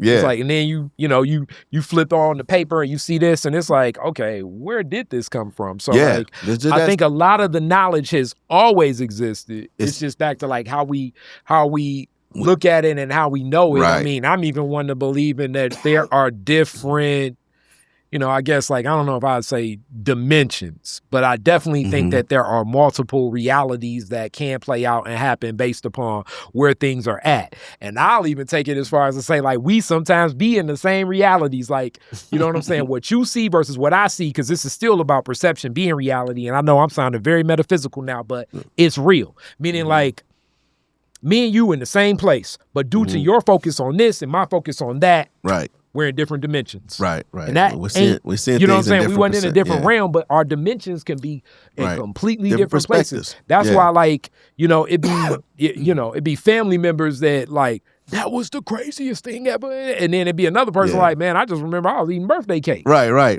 Yeah. Classic story I closed with on this in that same arc. Shout out to my cousin Tanya and Tam. But they was babysitting us one day. I want to say I'm like 7 years old. My sister Dar.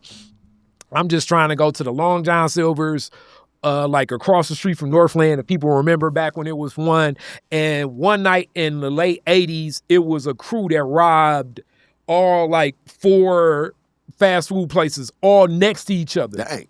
So because I wanted to go up and place my own order, the crew that's coming in to rob is coming in to rob. I'm thinking about my fries. I'm a kid. They're Right. robbing them, then robbing the other people and robbing the other people. My sister and everybody else was like under the desk. I mean, under the table, I think, as you should probably be in Right. in a fast food robbery. Hopefully you never go through something like You that. looking for your fries. My presence of mind was on French fries Yeah. at that time. Yeah. Two totally different totally realities. And look, that bring me to the 4 Gospels. The reason you got 4 Gospels, you see, and sometimes they say this don't agree with this and that. They were looking at the same things Jesus was saying. They looked at it and they're reporting it from their perspective. So it's not, it doesn't conflict. You're just getting information that you didn't get in one from the other. You get what I mean? We can all look at a car accident, and like you said, I can focus on one part, another one focus on another focus on something else. And so I just had to throw that in there. But but back to me being angry, because it's gonna lead to my nonprofit and stuff. Yeah. I began to be that guy, like on Menace, when he kept coming around, like, here you go with that again. You know. You became Hakeem. Yeah, I love it. Hakeem. It's like Yeah. when he on the cooler. I love that line. 'Cause Yeah. people always say like I'm him. Yeah. It's like why you on the cooler? It's Right, like trying to right. keep you from drinking this poison. You see what I mean? Man, so, you know, it just make you angry because nobody want to listen to you. So you always upset, angry. You know, you're trying to teach y'all something. We're getting attacked.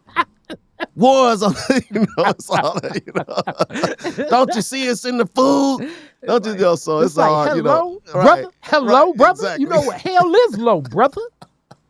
Your mind. Yeah, and that's What's up? Yeah. What is up? And so of course, I'm bringing that to my family, my Damn, wife. Zo. Damn, I just Yeah, wanna, come on, just man. want to watch the Thanksgiving That's all game. I want to It's do. like Thanksgiving. That's all I want to watch the game. I just like, want to watch the game. You over here celebrating, talking about the pilgrimage. Right. You want to watch a game. Don't you know you in the game? You being played like a game? Man, I was preaching like that all the church. I said, hey, man, we done prayed enough. Now it's time to do that. You know, so I had, you know. They sneaking around you like, we want to play spades. Right. We want to play spades. Exactly. Yeah. So that phase. So I took that to my job when I was I got teaching. you. Yeah, So I started teaching to the kids. I'm over there like, listen up. Y'all need to quit playing. And I'm going on, the mayor ain't doing nothing. The governor ain't doing nothing. President ain't doing nothing. Y'all got to get together. Girl, this 11-year-old girl, she raised her hand. She said, Mr. Bell, I say, yes. You know, I'm in my mode. She said, what are you doing? I said, oh. I know. So she hit me in the Wisdom. gut. She hit me right there. I know. And then I had to save face. I said, what I'm doing is teaching y'all about what you need to do. So, but when I went home that night, I said, you know what, that girl right. If I can't complain about nothing if I'm not willing to get out here and do something. Shout out to her. You remember her name? Man, I think her name was Cheyenne, I believe. Cheyenne. Shout out to Cheyenne. She don't even know how much she changed my I life. was gonna say you building institutions out here. Yes, sir. She did it. And man, from there, challenged me. I said, Lord, what? I got to do a nonprofit. I got to do something to give back. And I asked God, what should I do? And me being black male from the hood in the 80s, you know, all that stuff, you know, I said, I'm going to work with returning citizens. If I work with the guys come home from prison, they can help me with these youth. You know, they don't listen to nobody, but somebody will come home from jail. All right, so you definitely dealing with the return population first. Yeah, say, with them guys. We kind of had this discussion already. You know, my brothers definitely. Yes, sir. My brothers that's fresh out. So yes, they matching you with the what we need to do energy. Yeah, for sure. You know, so I started working with them guys. Had nothing, no knowledge of what nonprofit work is about, just passion and a challenge from this little girl that's 11 years old. So I found out it's hard to help somebody, and I'm trying to help the grown men. But I started trying to help them get jobs and all these other things. Of course, they had the felony on their records, so a lot of people wouldn't give them jobs back then. Yeah. So I started the skilled trades program because I knew if they learned construction and mechanical work, they can get jobs with that. So that's when I started with the skilled trades program for returning citizens. And so it worked for a minute, man. after a while, though, you know, it take a lot of resources to help grown men, you know, and I didn't have them like that. I definitely think that it certainly does for multiple reasons. Mm-hmm. You know, also when we think about a population of like, and really when I say this, it's not even when I say the brother, I mean, I'm gonna say fresh out. That's what, Yeah. So like if you fresh out, it's not even that as much as I think that The challenge. Anytime a man's in a position where I think he is not as confident in who he is, as he you know grows from that, meaning like he moves past that, or possibly sadly like stays there and possibly deals with that more.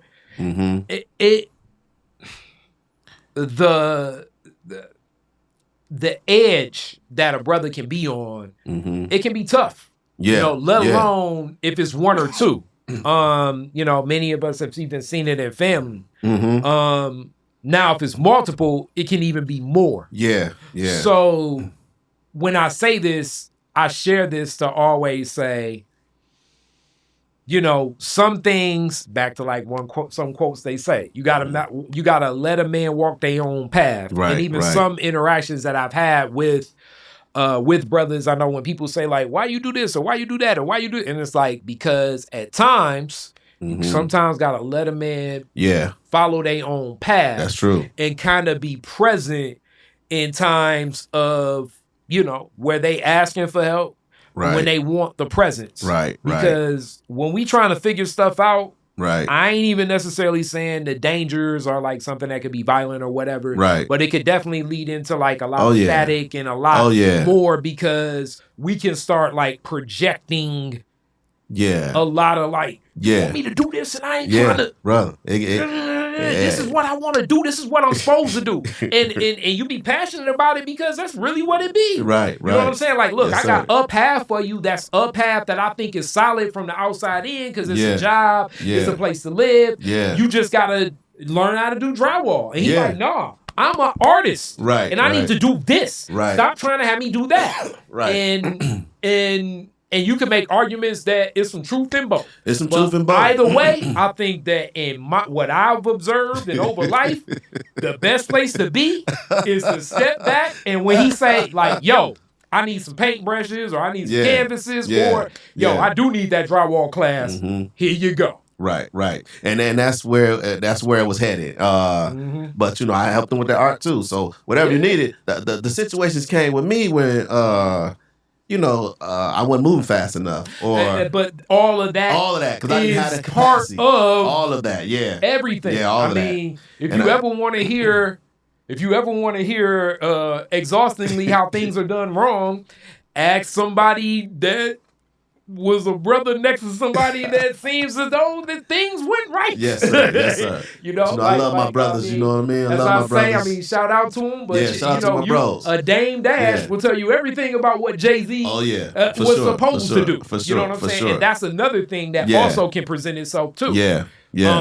As you know, I guess like more so the streets is like you know, watching your pockets, telling you what you need to do, armchair quarterbacking, whatever it may be. It's a lot to go into it. Hence, I think the relationships and all of this is so weird because you know I've been in places where I'm having these discussions like with like my sisters or women I dated or like even other women in my family, and they be like, "Why is it that deep?" And da-da-da. I'm like, "You ain't gonna understand it." And excuse my French here, but I gotta say, it's like some man shit that sometimes don't even make sense. Other than the other men. The other men. That's only, and I understood them. Because I was there. I get it. But you know, don't act like I just moved to Detroit. I'm from Detroit, Doc. But that's another layer of the dynamic. You get what I'm of saying? like, that was the whole thing. So I said, Lord, I'm not about to go in that direction. But none of my guys went back to prison though. So that was a blessing. And so and to this day, if they call me, and I was gonna say probably even like after, because sometimes after that moment, after they get there, they like, look, man, I was tripping. We good now. And then sometimes I might have been tripping. Beyond love. You know what I mean? It's like beyond love now. But Oh yeah. You got to know them zones. Yeah. And you can definitely get there. I Right. think as a brother's figuring it out. Right. As And I often, was- like the and so- key advice I give, like when women say like, what you think about this guy? And it's like, you want to be with a brother after I think he's walked the path to where he's going to be. That's great. Not saying that you can't be with a brother that's quote unquote figuring it out. Right. But while he's figuring it out, it's going to be Yeah. some times where you got to give him. You gotta give him some space.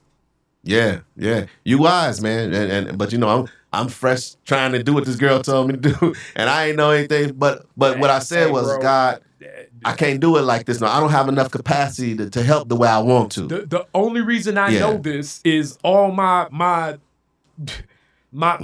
like my 15 years of service in the rap industry Yeah. of running studio, record label, You and know having about it. access to concerts Yeah. because you would be surprised that like this show that you can't get on in Cleveland is the difference between your future and your life, and I'm hating on you. And it's like, bro, I ain't got nothing to do with this.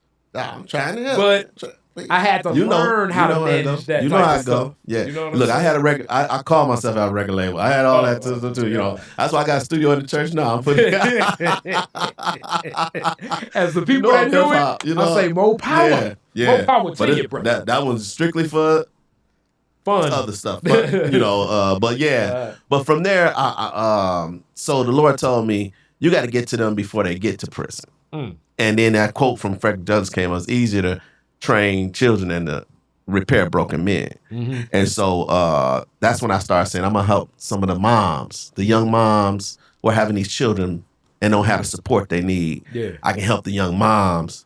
And I started a school for pregnant parenting teens. I helped to start a school about 10 years ago called Pathways Academy. And I'm the vice president of that school to this day. It's the only school in our region for pregnant parenting teens. And at the time, we were graduating about 40 teen moms every year. And then at the graduation, you know, they were getting accepted into colleges and stuff like that. So the teacher and me said, let me check on some of these young ladies to see if they're going to the schools that they got accepted into. Found out they were not. I said, hey, what's going on? Why you guys not going to school? They say the same support we needed in high school, we still need it now. You got that right. And, you know, and so at our high school, we had free transportation from their homes to the school and back. We had a daycare on site. We had, of course, hot meals and all the other wraparound services. And so what I did was I just created something that was similar. So I created Project Noah for young moms, and it was for the graduates of our high school. So that when they graduate, if you needed help getting into college, you need to, you know, to get you ready, support you. And so we were able to get a few girls up in the Eastern, Ferris State, some of the other colleges, but they started dropping out. And so I said, what's going on again? They said, hey, we all by ourselves in a new place, just like I was at the University of Michigan the first time, but they up there with a baby. They need their mom. They need their village. And so that's when I said to myself, I got to do something where they can get some credentials quick so they can get into employment quick. And that's when I came up with going back to the return to citizen thing, skilled trades.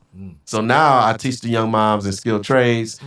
We have a 12-a-week session where they learn about electrical, plumbing, HVAC, flooring, a whole lot of mechanical maintenance and property maintenance.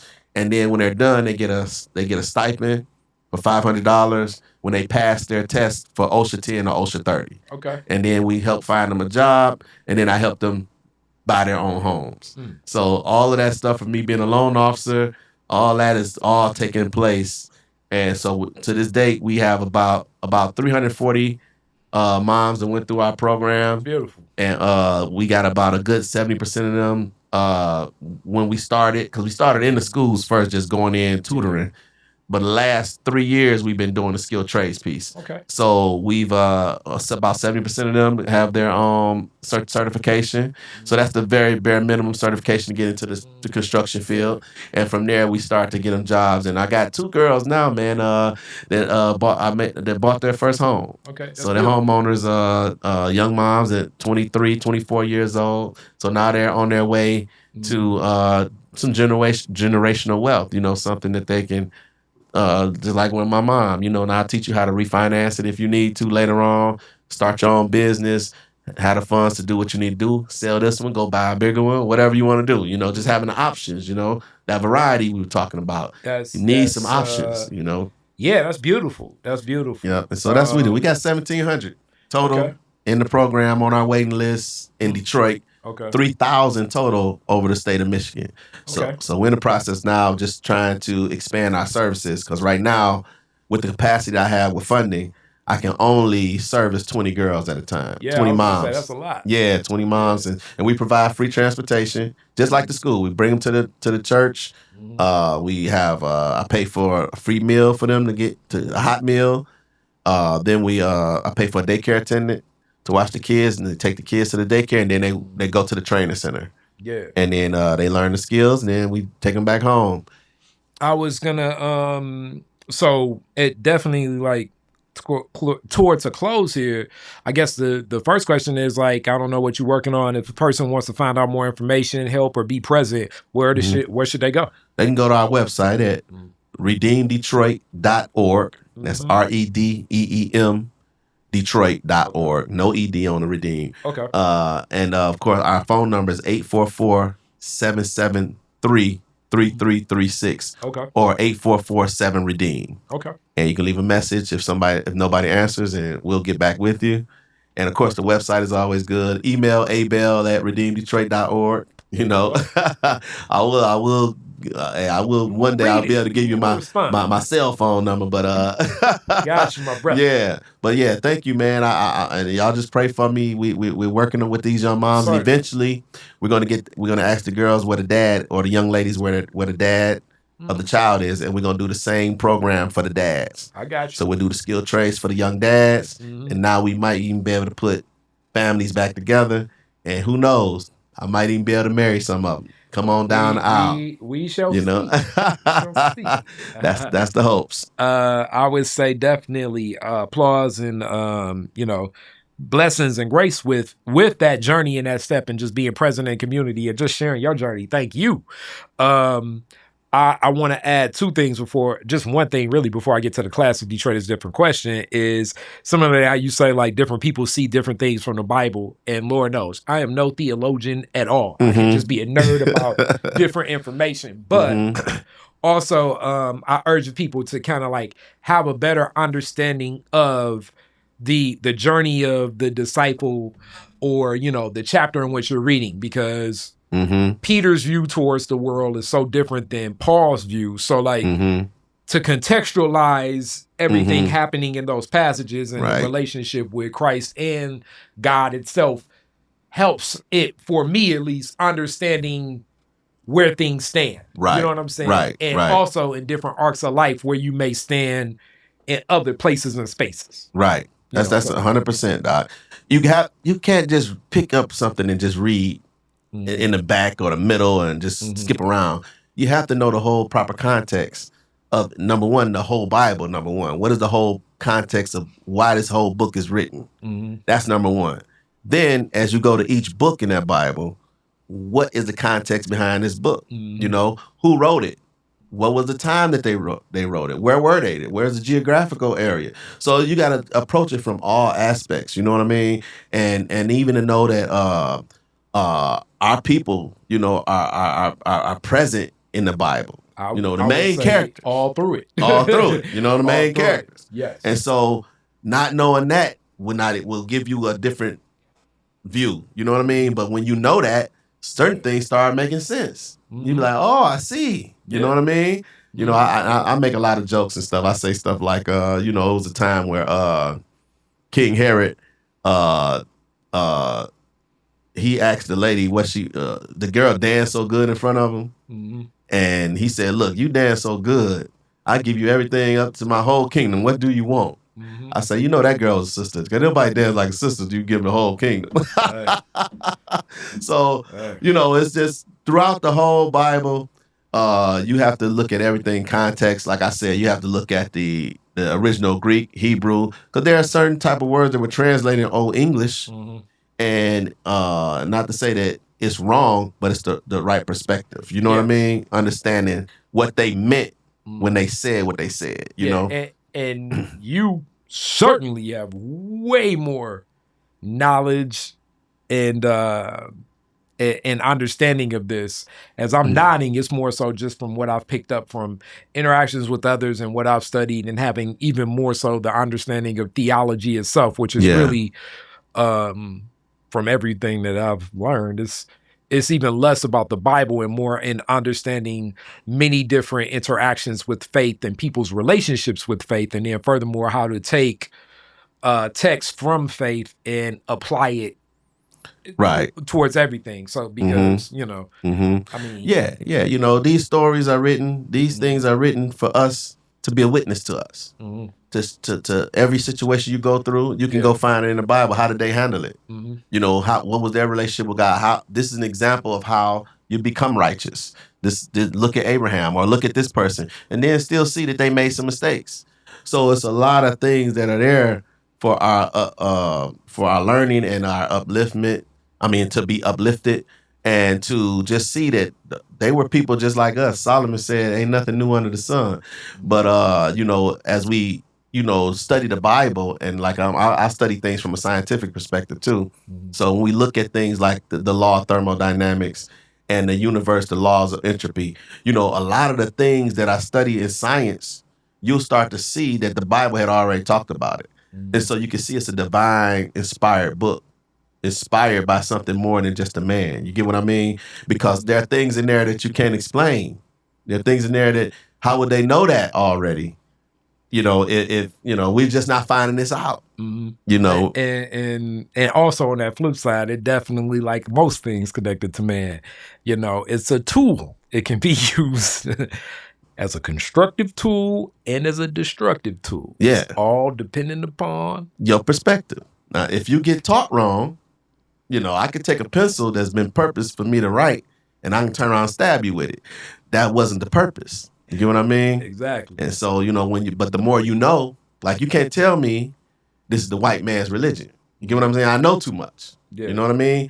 So you can't tell me that because I know the people in there were black. Yeah, I mean, and we know about Ethiopia. I was gonna say, the Horn of Africa. Yeah, I mean, Coptic Christianity. Yeah, all of that stuff. You know, the geographical area. You know, right? You know, Northern Africa. Yeah. So when you know those things, you can kind of, you know, kind of explain it. You can have a good conversation. Exactly. You know what I mean? Sometimes I just like hearing what other people say. Anyway. Yeah, man. It is what it is. Yeah. But at the ultimate thing, it's about being righteous. But you also have to know who you are in the context of everything. You know, true indeed. And being able to do that will help you in your walk. You know, and that's what this thing is about, and getting your relationship right with the Father, with the Creator. Hey. You know. Yeah, got that right.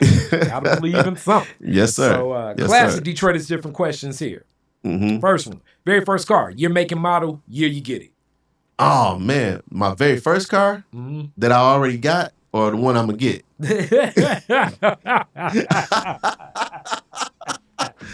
My first car was a 77 Cutlass. Oh, man. Yes, sir. Started out the gate with a cut. Yeah, man, 77 had that for Cutlass. like 2 seconds. Be like, oh, man. Man, look. That's the parking lot. I'm not driving it. Blew the engine, bro. Oh. Didn't put no oil in it. Oh. My mama kept telling me, boy, you better put, I was 15, man. My mama said, you better put some oil in that car. I said, I'm going to do it tomorrow. I'm going to do it tomorrow. And so, you know, that boy got sounds. Started knocking. Sounds, nope, right ain't. You know what I'm saying? Oh. Yep. 77 Cutlass, man. Oh, man. Yep. Was it clean? Oh, it was clean, dog. Oh, it was clean too? Clean. Oh. It had the transmission in where it didn't pause. It just went straight up. Oof. Yeah, that boy was clean, man. Oh, I gotta ask the color, man. You know, them Cuddies, Monte Carlos, and Regals. Oh, nice. yeah. Yep. What color? It was a light blue. Like a baby blue, sky blue. Yep. Yeah, man, I was, but somebody had passed away, and that was close to our family, and they gave it to me. Oh. Yep. Oh, so like I say, you know, the wisdom at 15. Right. Mama don't know when I'm supposed to get an oil change. Exactly. Oh, yeah. dang. I'm rolling. You know what I mean? I'm having a good time. You know what I mean? I'll get that later. Gotta get sounds. Right. Yeah, I gotta get the sounds. I need to get 12s and some 15s, exactly. mama. You know, I need some you rims. You talking about an oil change. I need rims. Right. What are we talking about? Look, man, I had enough setbacks in my life. Man, trust me. Whatever somebody went through, I done something dumber. Can't judge nobody. You know what I'm saying? Can't judge Rims, nobody. mama? What are you talking about? Oil change. Man, well, I tell Got you. rims that Pennzoil. Exactly. Rest in peace to my mama, man. She told me so much, and now we starting to learn. You know what I mean? Kick it in. What where the first place you went when you got it? You know what? To my girlfriend's house. There we go. Who's my wife right now. Oh, congratulations. Yep, Ain't that something? yes, So she sir. gonna like that part right Oh, there. yeah. You was the first person. You was the first person, You baby. got to ride in it the 1 month while I had it. That's right. Exactly.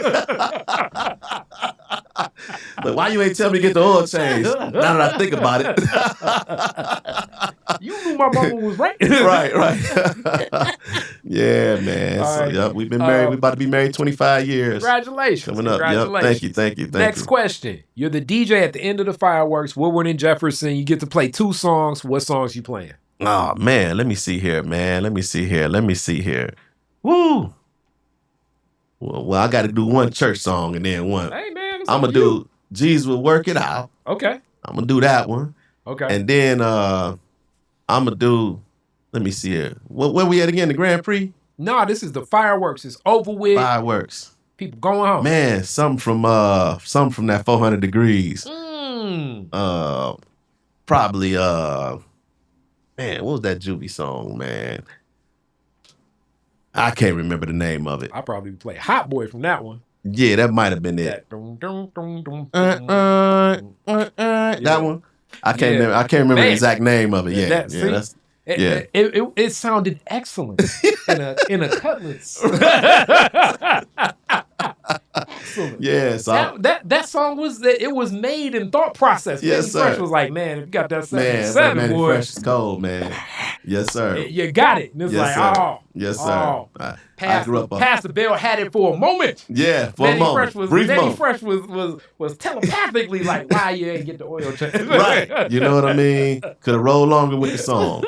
Yeah, man. All right, and then last question. You could rename Woodward after one Detroiter. Who would it be and why? Woo. Name out of one Detroiter. I name it after my mother. Agnes Bell Boulevard. Agnes Bell Boulevard. Yes, That's sir. all love. Yes, sir. That's definitely love. Yes, sir. And Yes, the sir. wisdom definitely came back in this session, and all love to you in the journey. Amen. And especially now you being so present with so many mothers. Yes, That's what's up. yes. Thank you so much, man. I appreciate everything. Thank you. Yes, sir. Yes, sir. As I say, I know we definitely gonna be doing some more stuff with Pastor Bell. Yes, It's good please, synergy. man. Yeah, you got to come on over to the facility, man. I got to give you a tour, let you see some of the stuff, man. Get some of your ideas. I know. Yeah. We doing this. Show me what I need to put on the wall, stuff like that. Yeah, no Why doubt. you ain't got more black people on Right. What's going on over here? What's happening? Where Umar Johnson picture at around here? Umar.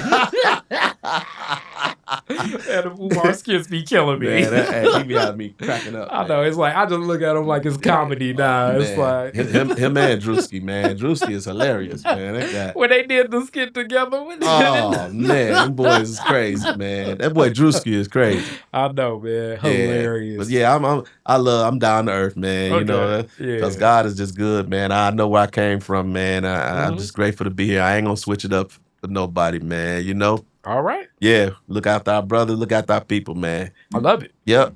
So yeah, this is my little book too, man. Okay. We got the Bible story books and the coloring book. Okay.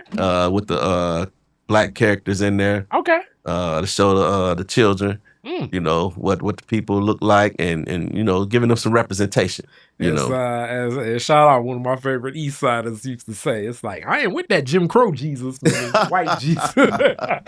Even for hilarious. There's many tribes of Israel. You know what I mean? And we Jim Crow Jesus. Yeah. Jim Crow Jesus. Can't forget about us. You know, can't forget about us. All day. We in there too. You know, all day. So yeah, so that's what's up, man. All right. With that being said, it's a Detroit is different. Thank you, sir. Peace.